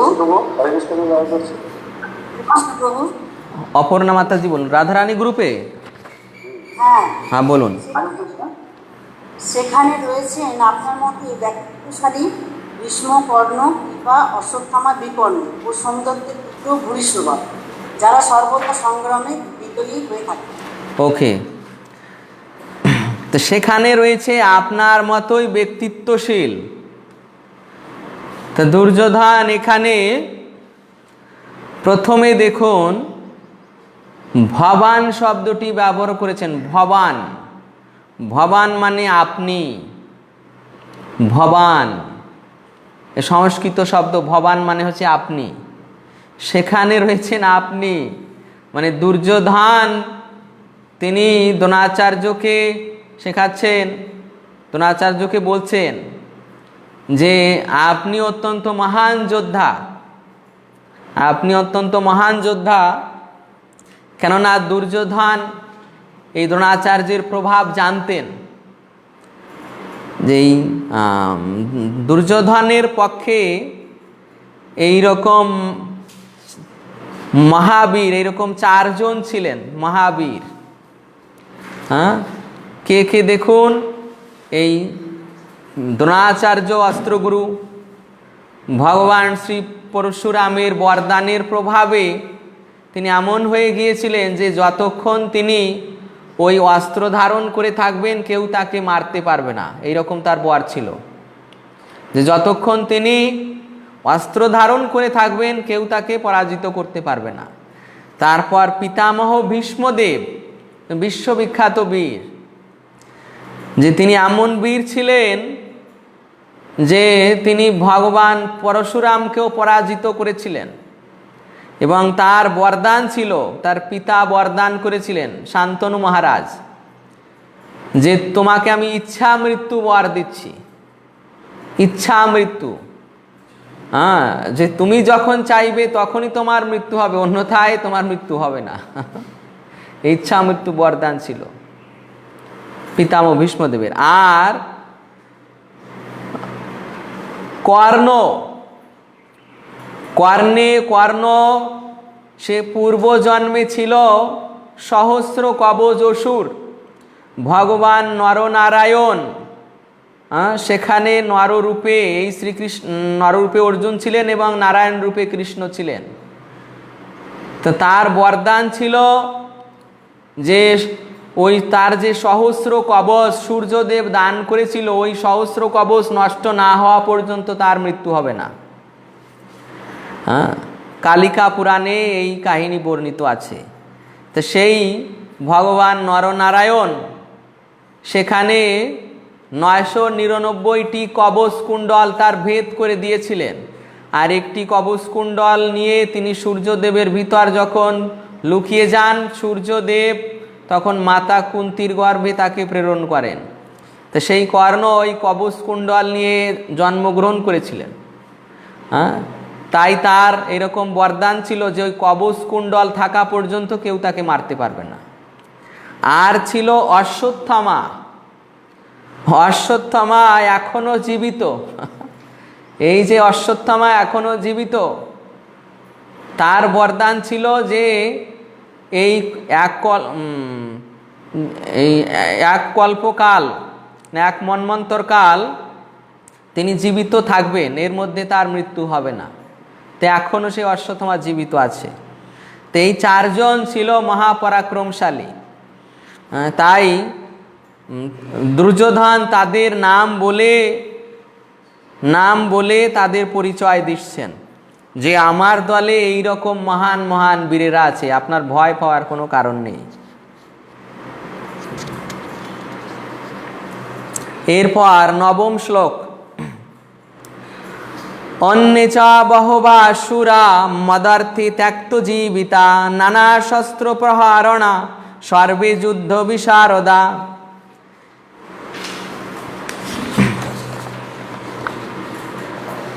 ওকে, মাধব গ্রুপ থেকে একজন পড়ুন, মাধব গ্রুপ থেকে।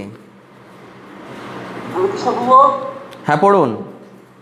এছাড়াও আরো বহু শোধ সেনানায়ক রয়েছেন যারা আমার জন্য তাদের জীবন ত্যাগ করতে প্রস্তুত। তারা সকলে নানা প্রকার অস্ত্র শস্ত্রে সজ্জিত এবং তারা সকলে সামরিক বিজ্ঞান বিশারদ। ওকে, তা দুর্যোধন এখানে বলছেন এছাড়া আমার দলে বহু সেনানায়ক রয়েছে যারা আমার জন্য তাদের জীবন ত্যাগ করতে প্রস্তুত। তারা সকলে নানা প্রকার অস্ত্রশস্ত্রে সজ্জিত, তারা সকলেই সামরিক বিজ্ঞানে বিশারদ। এখানে দেখুন দুর্যোধন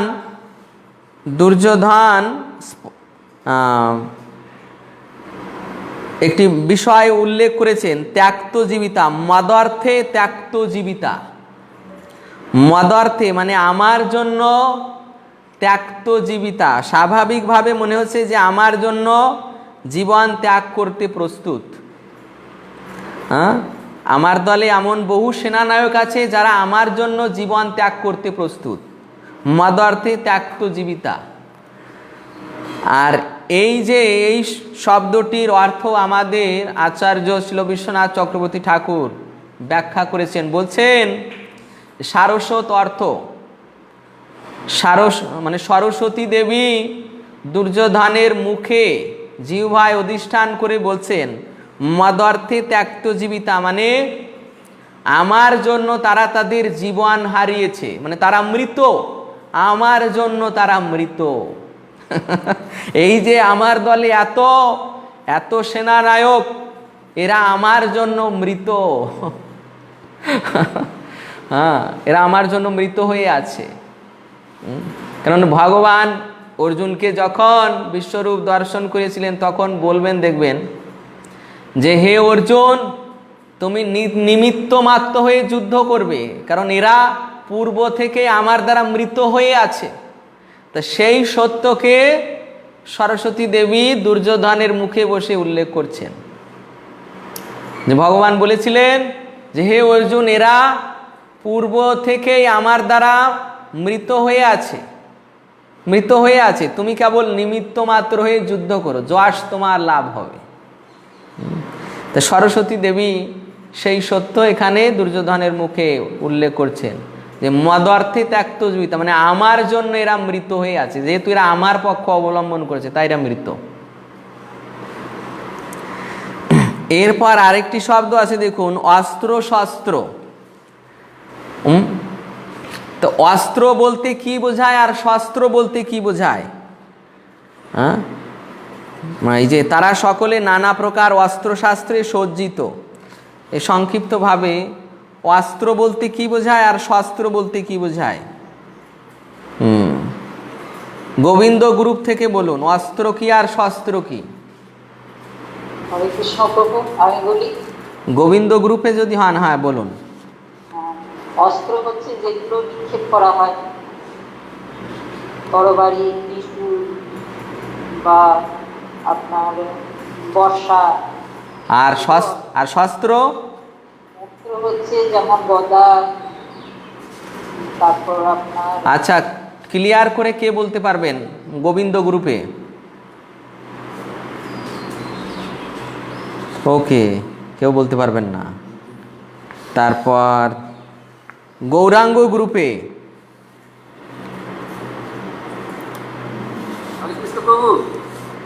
গৌরাঙ্গ গ্রুপে হ্যাঁ বলুন। যেটা হাতে ধরে মারা হয় সেটা অস্ত্র, আর যেটা নিক্ষেপ করা হয় এটা শস্ত্র। আচ্ছা, রাধারানী গ্রুপে বলুন। হরে কৃষ্ণ প্রভু, বলবো? হ্যাঁ, রাধারানী গ্রুপে বলুন। যেগুলি হাতে রেখে যুদ্ধ করতে হয় সেগুলি শস্ত্র বলা হয়, যেমন তরবারি, খড়গ, ঢাল। আর যেগুলি নিক্ষেপ করা হয় সেগুলি হচ্ছে অস্ত্র, যেমন তীর, ত্রিশূল, চক্র। ওকে, এটাই সঠিক উত্তর। হরে কৃষ্ণ প্রভু। হরে কৃষ্ণ। চৈতি মাতাজির উত্তরটাই সঠিক উত্তর, এই শেষ উত্তরটা। অস্ত্র মানে যেগুলো নিক্ষেপ করে মারা হয়, হ্যাঁ, যেমন ধনুর্বাণ, চক্র, তারপর যেগুলো নিক্ষেপ করে হাত থেকে নিক্ষেপ করে মারা হয়, হ্যাঁ, ধনুর্বাণের মতো। আর শস্ত্র হচ্ছে যেগুলো হাতে নিয়ে, যেমন তরবারি, গদা, এগুলো হাতে নিয়ে মারা হয়, এগুলোকে বলা হয় শস্ত্র।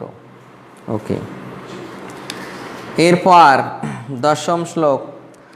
অপর্যাপ্তম তদস্মাকম বলম ভীষ্মাভিরক্ষিতম পর্যাপ্তম তিদমে ত্বেষাম বলম ভীমাভিরক্ষিতম অয়নেষু চ সর্বেষু যথা ভাগমবস্থিতা ভীষ্মমেবাভিরক্ষন্তু ভবন্তঃ সর্ব এব হি।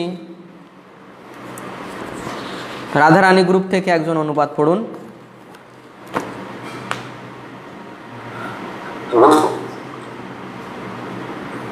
রাধারানী গ্রুপ থেকে হ্যাঁ পড়ুন। আমাদের সৈন্যদল অপরিমিত এবং আমাদের পিতামহ ভীষ্মের দ্বারা পূর্ণরূপে সুরক্ষিত, কিন্তু ভীমের দ্বারা সতর্কভাবে সুরক্ষিত পাণ্ডবদের শক্তি সীমিত। এখন আপনারা সকলে সৈন্যব্যূহের প্রবেশপথে নিজ নিজের গুরুত্বপূর্ণ স্থান স্থিত হয়ে পিতামহ ভীষ্মকে সর্বতভাবে সাহায্য প্রদান। হরে কৃষ্ণ। এখানে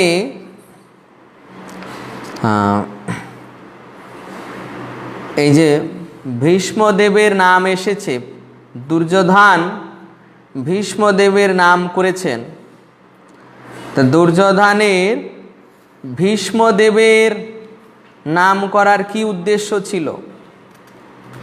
যে আমাদের সৈন্যবল অপরিমিত এবং আমরা পিতামহ ভীষ্মের দ্বারা পূর্ণরূপে সুরক্ষিত, কিন্তু ভীমের দ্বারা সতর্কভাবে সুরক্ষিত পাণ্ডবদের শক্তি সীমিত। তখন সকলে আপনারা পিতামহ ভীষ্মকে সর্বতোভাবে সাহায্য করুন। এখানে দুর্যোধন এই যে সকলকে বলছেন যে পিতামহ ভীষ্মদেবকে সাহায্য করুন। হ্যাঁ, তো দুর্যোধন কিভাবে নিশ্চিত হলেন যে ভীষ্মদেব তিনি আমাদের পক্ষ হয়ে যুদ্ধ করবেন, পক্ষপাতিত্ব করবেন না? কারণ দুর্যোধন তো ভালোভাবেই জানতো যে পিতামহ পক্ষপাতী, উভয় পক্ষপাতী। হ্যাঁ, সেখানে তিনি সকলকে বলছেন যে পিতামহ ভীষ্মদেবকে সর্বতোভাবে সাহায্য করুন। কেন কেন এই বিষয়টি তিনি বলছেন, এটা বলবেন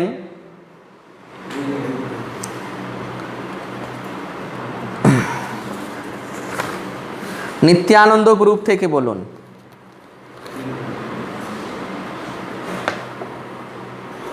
হরে কৃষ্ণ প্রভু। আচ্ছা, পদ্মনাভ প্রভু বলুন প্রথমে, পদ্মনাভ প্রভু। এখানে দুর্যোধন নিশ্চিত হয়েছিল যে ভীষ্মদেব তাকে সহায়তা করবে, কারণ যখন দুধ ক্রিয়ার সময় দ্রৌপদী অপমান হয়েছিল তখন ভীষ্মপিতামহ তার কোনো যথাযথ প্রতিবাদ করে। যখন ওই পাপ ক্রিয়ার মধ্যেও ভীষ্মদেব দুর্যোধনকে সহায়তা করেছিল, অতএব তিনি নিশ্চিত হয়েছিল যে ভীষ্মদেব এই যুদ্ধেও দুর্যোধনকে পুরোপুরি সহায়তা করবে, যদিও দুর্যোধন অন্যায় এবং পাপের পক্ষে ছিল।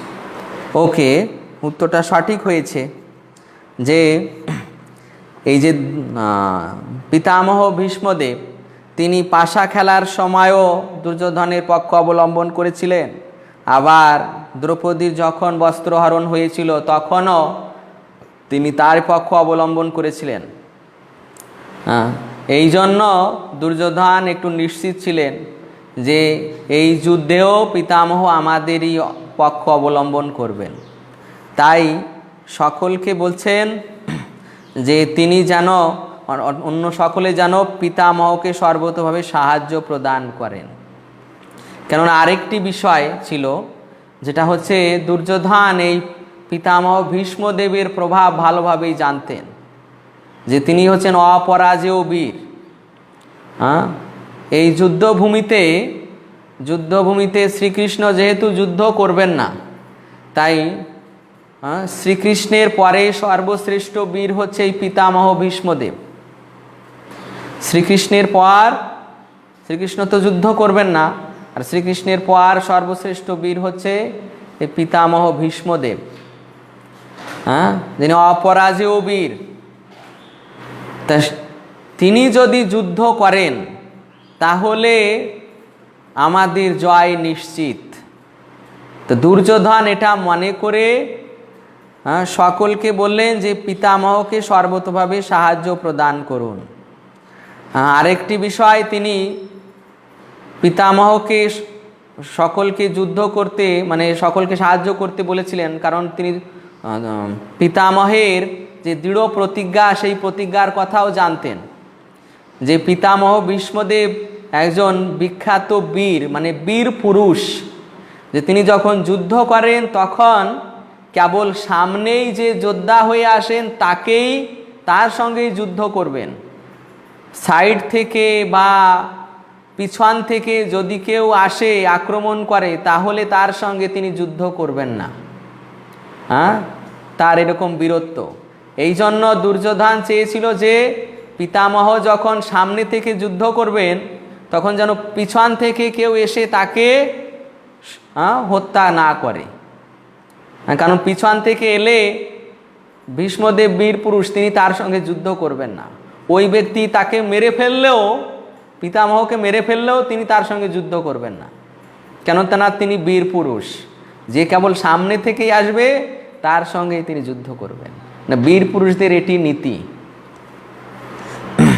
এরপর দ্বাদশ শ্লোক, তস্য সংজনয়ন হর্ষম কুরু বৃদ্ধ পিতামহ সিংহনাদম বিনোদচ্চৈ শঙ্খম দদ্মৌ প্রতাপবান। হরে কৃষ্ণ। গৌরাঙ্গ গ্রুপ থেকে পড়ুন।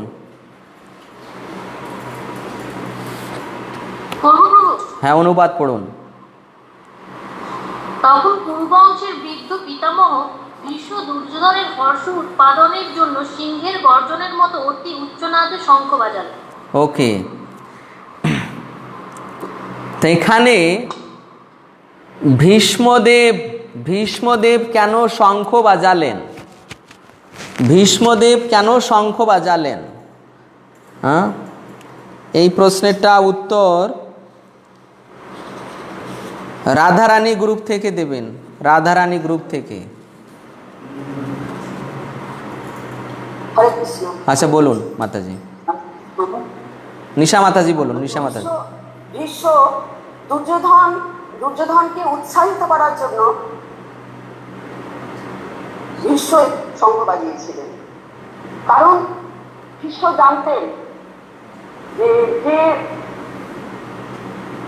কৃষ্ণ ভগবান কৃষ্ণ যার পক্ষে তিনি যুদ্ধে জয়লাভ করবেন, সেটা ছিলেন জয়লাভের ব্যাপারে। তবুও তিনি যাতে দুর্যোধন ভীত না হয়ে পড়ে বা ভয় না পায়, উৎসাহিত করার জন্য, বা তাকে বলতে চেয়েছিলেন যে তুমি যেহেতু ক্ষত্রিয়, জয় পরাজয়ের কথা না ভেবে তুমি যুদ্ধ করো, এবং এ ব্যাপারে আমিও কোনো অবহেলা করবো না যুদ্ধের ব্যাপারে। তবুও জয়ের ব্যাপারে তিনি নিশ্চিত ছিলেন এবং উৎসাহিত করার জন্য তিনি শঙ্খ বাজিয়েছিলেন। ওকে ওকে, মাতাজির উত্তরটা সঠিক হয়েছে। মাতাজির উত্তরটা সঠিক হয়েছে যে ভীষ্মদেব তিনি তো কৃষ্ণ তত্ত্ববেত্তা। আমাদের দ্বাদশ মহাজনের মধ্যে একজন হচ্ছেন ভীষ্মদেব। তিনি জানেন যে শ্রীকৃষ্ণ যে পক্ষে জয় সেই পক্ষে নিশ্চিত হবে। তা বীর পুরুষ যদি জয় পরাজয় সম্বন্ধে জানতে পারেন, তথাপি বীর পুরুষের এটাই ব্যক্তিত্ব, তিনি অপর পক্ষে নিশ্চিত জয় হলেও তিনি বীরের মতো যুদ্ধ করে মরবেন এবং উৎসাহ সহকারে। এই জন্য ভীষ্মদেব দেখছেন যে শ্রীকৃষ্ণ অপর পক্ষে, তথাপি দুর্যোধনের নিশ্চিত পরাজয় হবে, কিন্তু তথাপি তিনি যে বীর, এই জন্য দুর্যোধনের তিনি সাইডে আছেন।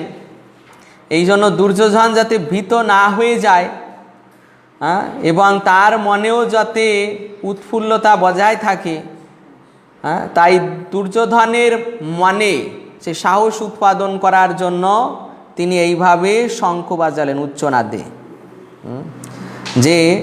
যেহেতু ক্ষত্রিয়, জয় পরাজয়ে তাদের বিচলিত হওয়া উচিত নয়, কর্তব্যবোধে তাদের যুদ্ধ করা প্রয়োজন। তাই ভীষ্মদেব সেই দুর্যোধনের মনে সেই ভয় যাতে উৎপন্ন না হয়, এই জন্য তার মনে সাহস উৎপাদনের জন্য শঙ্খ বাজালেন। এবং আরেকটি কারণ হচ্ছে এই যে দুর্যোধন যখন দ্রোণাচার্যকে বলছিলেন যে আপনারা সকলে পিতামহ ভীষ্মদেবকে সর্বতভাবে সাহায্য করুন, তখন পিতামহ ভীষ্মদেব তিনি নিজের প্রশংসা শুনে এবং দুর্যোধন যে তার উপর আস্থা রাখছেন, তিনি একটু প্রসন্ন হয়েছিলেন। এই জন্য দুর্যোধনের মনে ভয় নিবারণ করার জন্য তিনি এই শঙ্খ বাজালেন। তো তিনি যখন শঙ্খ বাজালেন, তখন দুর্যোধনের পক্ষে আর যত বীরেরা আছে তারাও শঙ্খ বাজালেন। তত শঙ্খাশ্চ ভৈর্যশ্চ পণবাণখ গোমুখা সহসভ্যাবনন্ত সশব্দস্তুমূল ভবৎ। পড়ুন, গোবিন্দ গ্রুপ থেকে পড়ুন। হরে কৃষ্ণ প্রভু। হ্যাঁ, আমি বলি পড়ুন মাতাজি, স্মৃতি মাতাজি পড়ুন। বলছে তারপর শঙ্খ, ভেরি, কনক, আনক, ঢাক ও গোমুখ সমূহ হঠাৎ একত্রে ধ্বনিত হয়ে এক তুমুল শব্দের সৃষ্টি হল।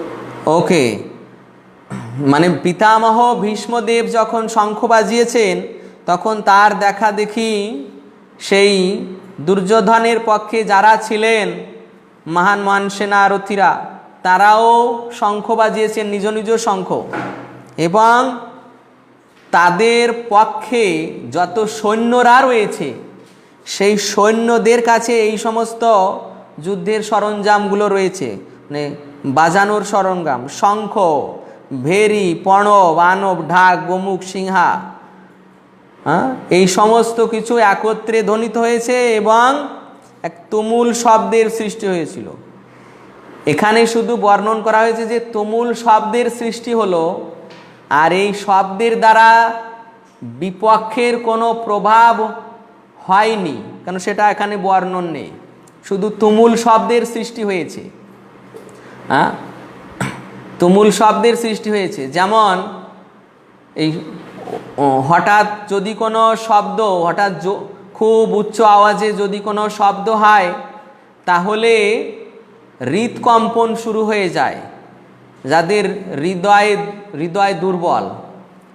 কিন্তু এখানে অপরপক্ষে তুমুল শব্দ হওয়া সত্ত্বেও পাণ্ডবদের এই রকম কোনো প্রভাব পড়ল না, তার বর্ণন নেই। এরপর পাণ্ডবগণ শঙ্খধ্বনি করবেন, যেহেতু এক পক্ষ শঙ্খধ্বনি করেছেন তাই যুদ্ধের নীতি অনুযায়ী অপর পক্ষ এখন শঙ্খধ্বনি করবেন। তত সে তৈর্হয়ের যুক্তই মহতি সান্দনে স্থিত মাধব পাণ্ডবশ্চৈব দিব্য শঙ্খ প্রদদ্মতু। গোপীনাথ গ্রুপ থেকে একজন পড়ুন।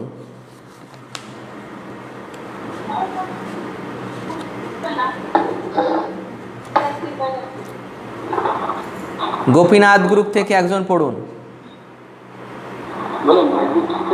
হরে কৃষ্ণ। হরে কৃষ্ণ। হরে কৃষ্ণ। হ্যাঁ, গোপীনাথ গ্রুপ থেকে একজন পড়ুন। হ্যাঁ, অন্যদিকে শ্বেত অশ্বযুক্ত এক দিব্য রথে স্থিত শ্রীকৃষ্ণ ও অর্জুন উভয়ে তাদের দিব্য শঙ্খ বাজালেন। ওকে ওকে, সাইলেন্ট করুন, সকলে মোবাইলটা সাইলেন্ট করুন। অন্যদিকে শ্বেত অশ্বযুক্ত এক দিব্য রথে স্থিত হয়ে শ্রীকৃষ্ণ অর্জুন উভয়ে তাদের দিব্য শঙ্খ বাজালেন। এখান থেকে দেখুন, এই 14 থেকে 20 পর্যন্ত, 14 থেকে 20 পর্যন্ত এখান থেকে আপনাদের নির্ণয় করতে হবে। আমি এখন জিজ্ঞাসা করব, আমি শেষে জিজ্ঞাসা করব যে পাণ্ডবদের এই যে বিজয়ের, নিশ্চিত বিজয়ের কি চিহ্ন পেয়েছেন, পাণ্ডবদের নিশ্চিত বিজয়ের কয়টি চিহ্ন পেয়েছেন, এই 14 থেকে 20 নাম্বার পর্যন্ত, সেটা আপনারা খাতায় লিপিবদ্ধ করবেন, যে পাবেন খাতায় লিপিবদ্ধ করবেন যে এই 14 নাম্বার শ্লোক থেকে 20 নাম্বার শ্লোকে পাণ্ডবদের নিশ্চিত বিজয়ের কি চিহ্ন পেয়েছেন। হরে কৃষ্ণ। এখানে বলছে যে অন্যদিকে শ্বেত অশ্বযুক্ত এক দিব্য রথে স্থিত শ্রীকৃষ্ণ অর্জুন উভয়ে তাদের দিব্য শঙ্খ বাজালেন। তা প্রভুপাদ এখানে লিখছেন যে পাণ্ডুপুত্রানাম জয়স্তু পাণ্ডুপুত্রানাম যেসাম পক্ষে জনার্দন। পাণ্ডুপুত্রদেরই জয় নিশ্চিত, কেন না তাদের পক্ষে জনার্দন রয়েছেন।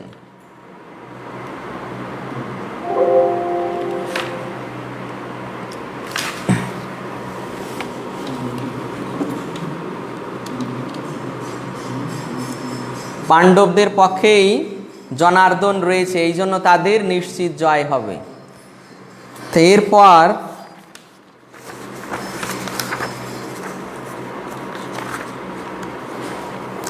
কি কি শঙ্খ বাজাচ্ছেন, কি কি শঙ্খ বাজাচ্ছেন তার উল্লেখ করা হয়েছে। যেই পঞ্চদশ শ্লোকে, তারপর পঞ্চদশ থেকে অষ্টাদশ শ্লোকে কে কি শঙ্খ বাজাচ্ছেন পাণ্ডবদের পক্ষে।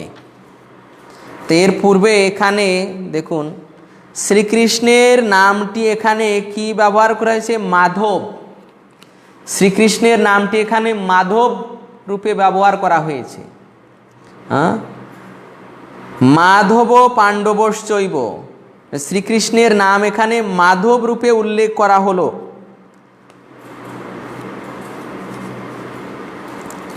এই যে শ্রীকৃষ্ণের নাম এখানে মাধব রূপে উল্লেখ করা হলো কেন?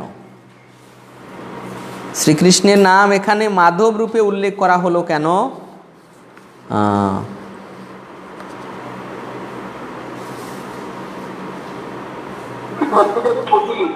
দাঁড়ান আমি বলছি।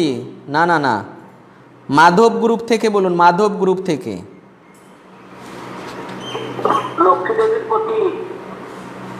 ওকে, লক্ষ্মী দেবীর প্রতীক।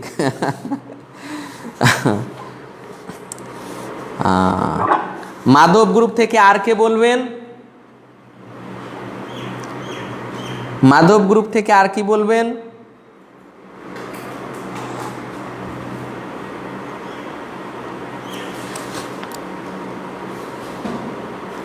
মাধব গ্রুপ থেকে আর কি আর কে বলবেন? এই যে কৃষ্ণের নামটি এখানে কেন মাধব রূপে ব্যবহার করা হয়েছে?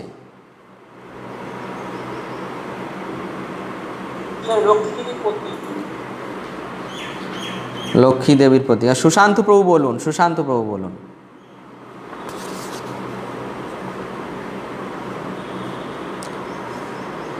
মিউট হয়ে আছে, মিউট হয়ে আছে।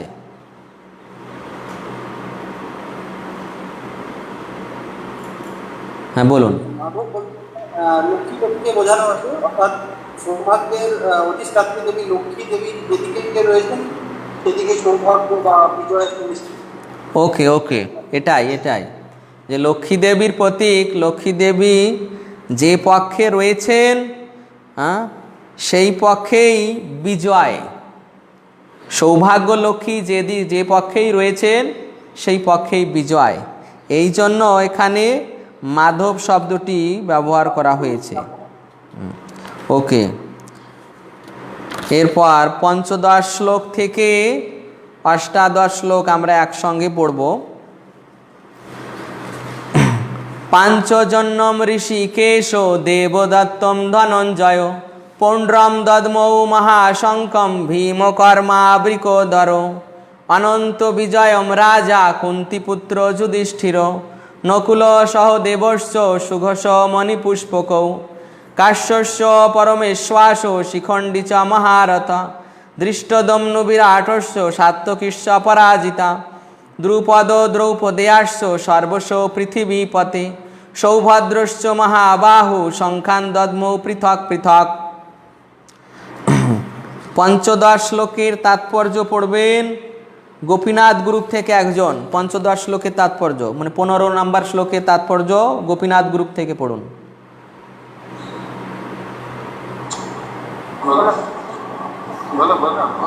সর্বাণী মাতাজি। হ্যাঁ পড়ুন। শ্রীকৃষ্ণ পাঞ্চজন্য নামক তার শঙ্খ বাজালেন, অর্জুন বাজালেন তার দেবদত্ত নামক শঙ্খ, এবং বিপুল ভোজনপ্রিয় ও ভীমকর্মা ভীমসেন বাজালেন পৌণ্ড্র নামক তার ভয়ঙ্কর শঙ্খ। ওকে, হরে কৃষ্ণ হরে কৃষ্ণ। আমাদের এরপর নিত্যানন্দ গ্রুপের কাছে প্রশ্ন। নিত্যানন্দ গ্রুপের কাছে প্রশ্ন, যেখানে শ্রীকৃষ্ণের নামটি ঋষিকেশ বলা হলো কেন? শ্রীকৃষ্ণের নামটি ঋষিকেশ বলে বলা হলো কেন? কারণ উনি প্রভু পঞ্চ ইন্দ্রিয়ের, he is the owner of all the senses. পঞ্চ ইন্দ্রিয়কে উনি কন্ট্রোল করে রাখেন। ওকে, হরে কৃষ্ণ প্রভু।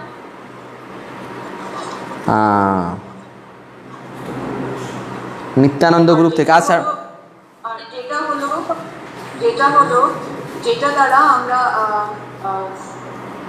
That is the highest perfection. যদি আমরা ম্যাটেরিয়াল সেন্স থেকে আমরা যদি নিজের পঞ্চ ইন্দ্রিয়কে ঠাকুরের সেবায় করতে পারি, আর উনি আমাদের এই পঞ্চ ইন্দ্রিয়কে আমাদেরকে is the controller of all the senses. That's why he is called as Rishikesh. ওকে, তিনি অর্থাৎ সমস্ত। আচ্ছা, এবার অনিকতা মাতাজি বলুন। বাবুজি, এখানে ঋষিকেশ ব্যবহার করা হয়েছে কেননা শ্রীকৃষ্ণ হচ্ছে সকল ইন্দ্রিয়ের স্বামী, আর যারা বিশুদ্ধ ভক্ত যেরকম অর্জুন, তাদের দিব্য ইন্দ্রিয়কে ভগবান ঋষিকেশই সঞ্চালিত করে, তাই জন্য ঋষিকেশ শব্দটি ব্যবহার করা হয়েছে। ওকে ওকে, অর্থাৎ ঋষিকেশ, ঋষিক ঈশ, ঋষিক মানে ইন্দ্রিয়, ইন্দ্রিয় সমূহের ঈশ্বর, যিনি সমস্ত ইন্দ্রিয়ের ঈশ্বর, তিনি হচ্ছেন ঋষিকেশ। অর্থাৎ যিনি সকলের ইন্দ্রিয়কে নিয়ন্ত্রণ করছেন, এমনকি অর্জুনের ইন্দ্রিয়কেও নিয়ন্ত্রণ করছেন, যিনি অর্জুনের ইন্দ্রিয়কে নিয়ন্ত্রণ করছেন সেই ঋষিকেশ, তিনি এই পাঞ্চজন্য শঙ্খটি বাজালেন। তো এর দ্বারা এখানে এটাই নির্দেশ করা হচ্ছে যে তিনি সকলের সমস্ত ইন্দ্রিয়ের পরিচালক, সকলের সমস্ত ইন্দ্রিয়ের পরিচালক, শুধু পঞ্চ ইন্দ্রিয় নয়, একাদশ ইন্দ্রিয়। আমাদের ইন্দ্রিয় হচ্ছে 11টা, তো এই একাদশ ইন্দ্রিয়, সকলের এই একাদশ ইন্দ্রিয়ের পরিচালক ভগবান। তো এইভাবে সেই ঋষিকেশ তিনি সমস্ত লোকের ইন্দ্রিয়গুলোকে পরিচালনা করেন, বিশেষভাবে অর্জুনের দিব্য ইন্দ্রিয়গুলোকেও ভগবান সরাসরি পরিচালিত করছেন, তাই এখানে তাকে ঋষিকেশ নামে অভিহিত করেছেন। প্রভুপাদ কোট করছেন যে অর্জুনের দিব্য ইন্দ্রিয়গুলোকে তিনি পরিচালনা করছেন ভগবান। অর্জুনের ক্ষেত্রেও বলা হয়েছে, দেখুন অর্জুনের দিব্য ইন্দ্রিয়, অর্জুন কিন্তু জড় শরীরধারী একজন ব্যক্তি নয়, অর্জুন কিন্তু জড় শরীরধারী একজন ব্যক্তি নয়, অর্জুনের শরীরও চিন্ময়। আর তার প্রমাণ দিচ্ছেন এখানে যে অর্জুনের দিব্য ইন্দ্রিয় মানে অর্জুনের শরীরটাও চিন্ময়, তাই তার ইন্দ্রিয়গুলো দিব্য।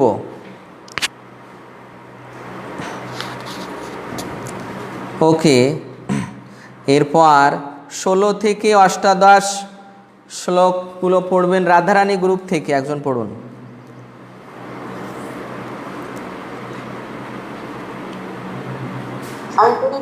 আচ্ছা পড়ুন।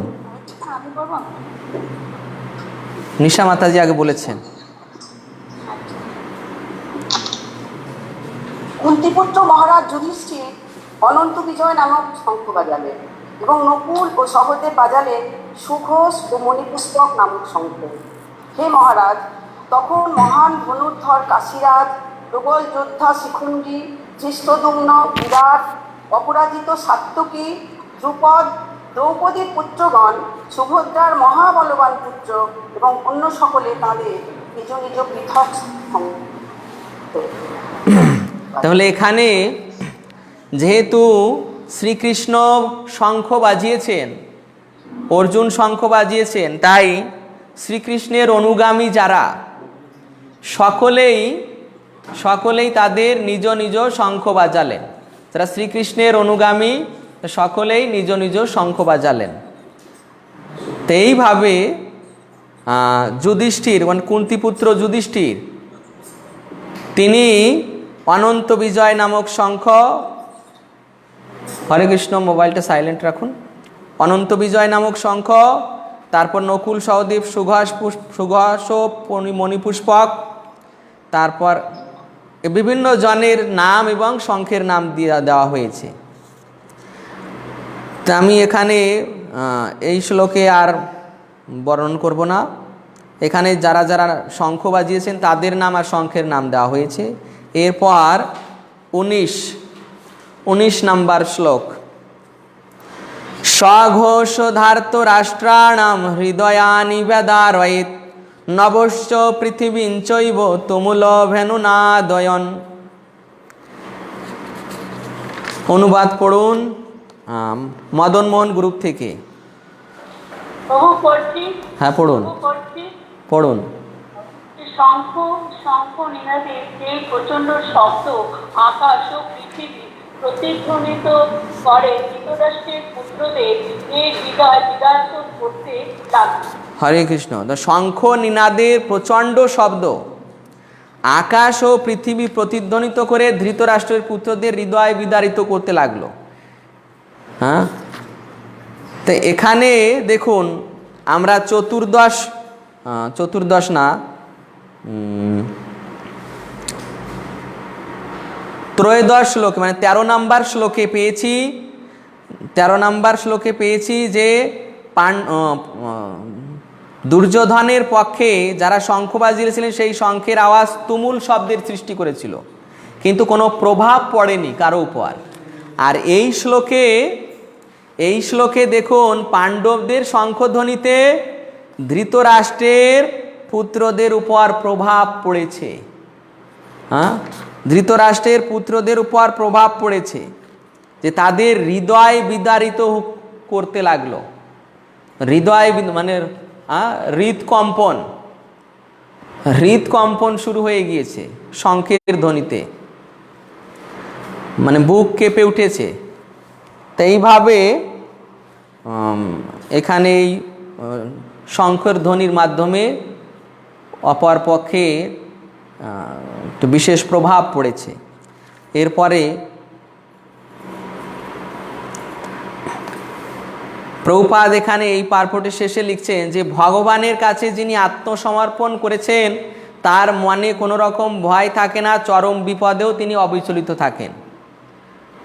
ভগবান যে পক্ষে আছেন সেই পক্ষে যারা যোগদান করেন বা ভগবানের যারা শরণাগত হন তাদের মনে কোনো ভয় থাকে না, চরম বিপদেও তারা অবিচলিত থাকেন।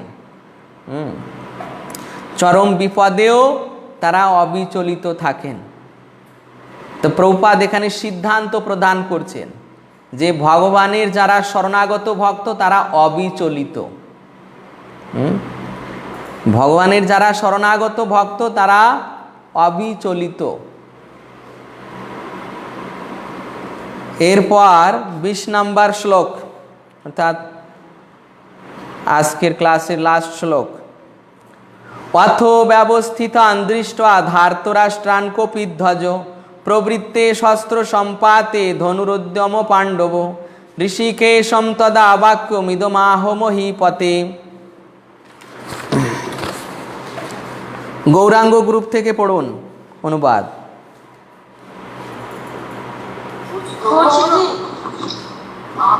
শুভ্রা মাতাজি পড়ুন, শুভ্রা মাতাজি। সেই সময় পাণ্ডুপুত্র অর্জুন হনুমান চিহ্নিত পতাকা শোভিত রথে অধিষ্ঠিত হয়ে তার ধনুক তুলে নিয়ে স্মরণিক্ষেপ করতে প্রস্তুত হলেন। হে মহারাজ, ধৃতরাষ্ট্রের পুত্রদের সরসজ্জায় বিন্যস্ত দেখে অর্জুন তখন শ্রীকৃষ্ণকে এই কথাগুলি বললেন। হরে কৃষ্ণ। সেই সময় পাণ্ডুপুত্র অর্জুন হনুমান চিহ্নিত পতাকা শোভিত রথে অধিষ্ঠিত হয়ে তার ধনুক তুলে নিয়ে স্বর নিক্ষেপ করতে প্রস্তুত হলেন। তো অর্জুন তখন প্রস্তুত হয়ে গিয়েছেন স্বর নিক্ষেপ করে, মানে সূচনা হচ্ছে, যুদ্ধের সূচনা হচ্ছে ওই শঙ্খধ্বনি। ওই শঙ্খধ্বনি হলো মানে যুদ্ধের সূচনা।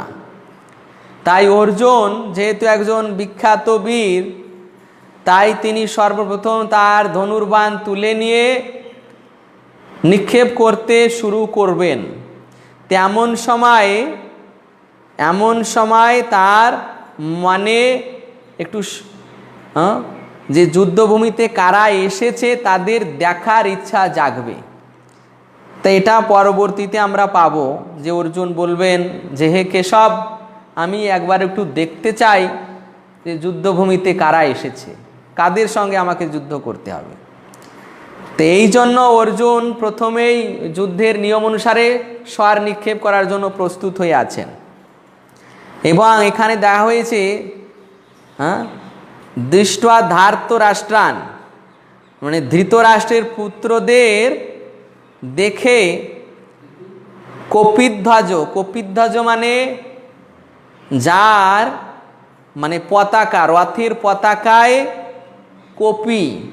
কপি অঙ্কিত, কপি মানে হনুমান, যার রথের পতাকায় হনুমান অঙ্কিত রয়েছে।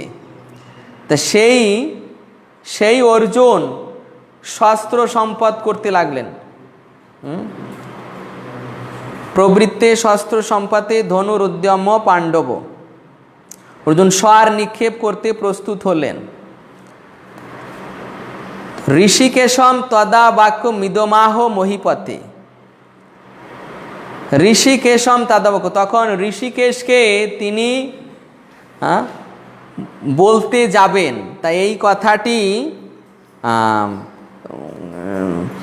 এই কথাটি এখানে কে বলছেন? সঞ্জয় বলছেন যে ঋষিকেশকে তিনি বলতে যাবেন। সেই সময় পাণ্ডুপুত্র অর্জুন হনুমান চিহ্নিত পতাকা শোভিত রথে অধিষ্ঠিত হয়ে তার ধনুক তুলে নিয়ে স্বর নিক্ষেপ করতে প্রস্তুত হলেন। হে মহারাজ, ধৃতরাষ্ট্রের পুত্রদের সমরসজ্জায় বিন্যস্ত দেখে অর্জুন তখন শ্রীকৃষ্ণকে এই কথাগুলি বললেন। মানে হে মহারাজ, হে মহারাজ মানে এই সঞ্জয় এটি বলছেন ধৃতরাষ্ট্রকে, হে মহারাজ, মানে আপনার পুত্রদের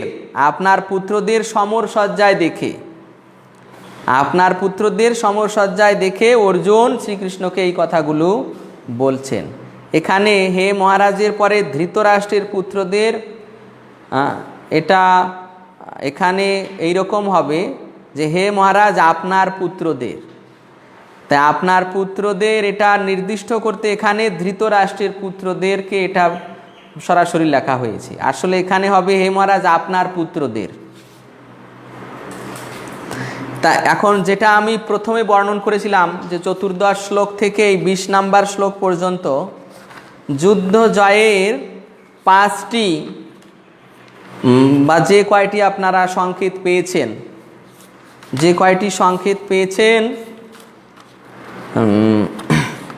আমি প্রত্যেক গ্রুপ থেকে 2 জন করে বলবেন কি কি পেয়েছেন, শুধু সেইগুলোও বলবেন, কোনো ব্যাখ্যা করবেন না। ব্যাখ্যা করতে গেলে অনেক টাইম লেগে যাবে। প্রত্যেক গ্রুপ থেকে, প্রথমে রাধারানী গ্রুপ থেকে একজন বলুন।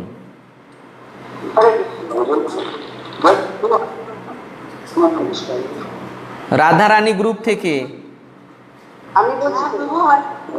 আচ্ছা আমি 2 জনকে বলছি। রাধারানী গ্রুপ থেকে নিশা মাতাজি বলুন আর কৃষ্ণানন্দ প্রভু বলুন।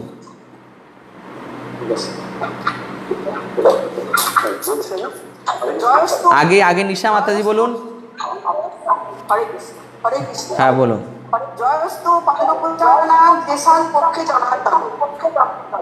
পাণ্ডবদের জয় অনিবার্য, কারণ জনার্দন শ্রীকৃষ্ণ তাদের পক্ষে যোগ দিয়েছেন।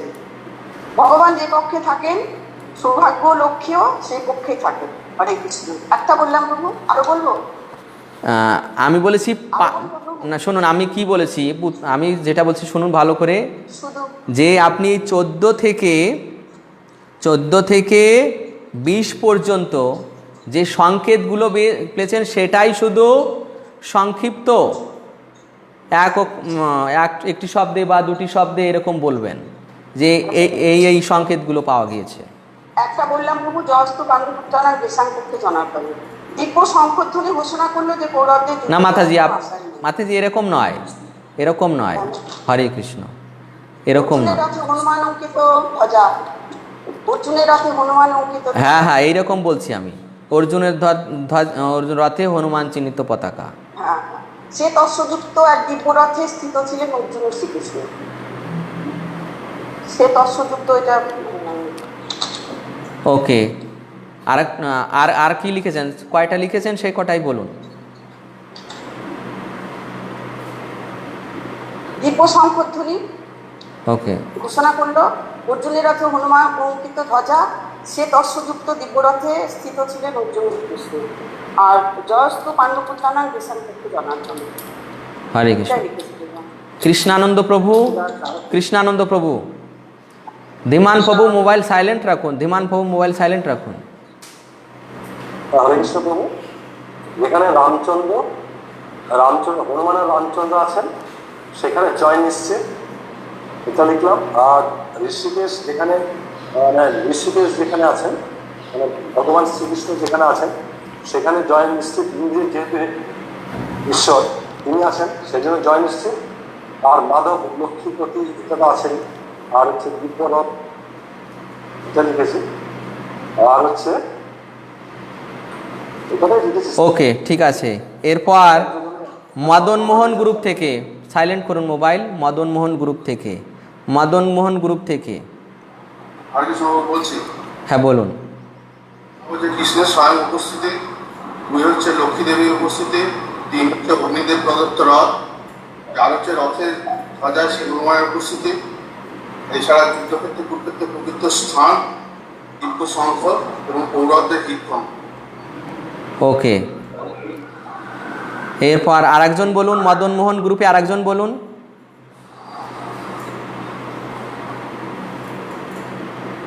মদন মোহন গ্রুপে আরেকজন বলুন।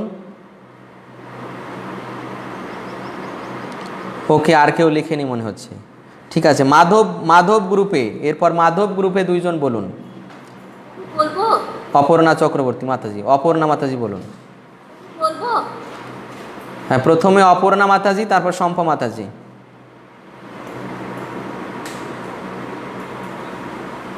মাধব গ্রুপে অপর্ণা মাতাজি তো নেই, শম্পা মাতাজি আছে। বলুন, শম্পা মাতাজি বলুন। ভগবানের কাছে যদি আত্মসমর্পণ করেন তার মনে কোনো ভয় থাকবে না, চরম বিপদেও তিনি থাকতে অবিচল। তারপর মধুমিতা মাতাজি বলুন। হ্যাঁ, বহু পাণ্ডবরা ধর্মপরায়ণ ছিলেন। আর তার একটা বলি, কুরুক্ষেত্রের যুদ্ধ হয়েছিল ধর্মক্ষেত্রে, সেই জন্য ধর্মের দিকে জয় হবে। আর পাণ্ডবরা ছিলেন ধর্মপরায়ণ। আর হনুমান অঙ্কিত ধ্বজা, বিরাট শঙ্খধ্বনি, পাণ্ডব পক্ষে বিরাট শঙ্খধ্বনি।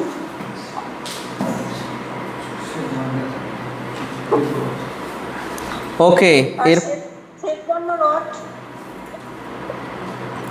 ওকে, ঠিক আছে। এবার নিত্যানন্দ গ্রুপ থেকে বলুন। হ্যাঁ, নিত্যানন্দ, অনুমাতাজি বলুন। হ্যাঁ,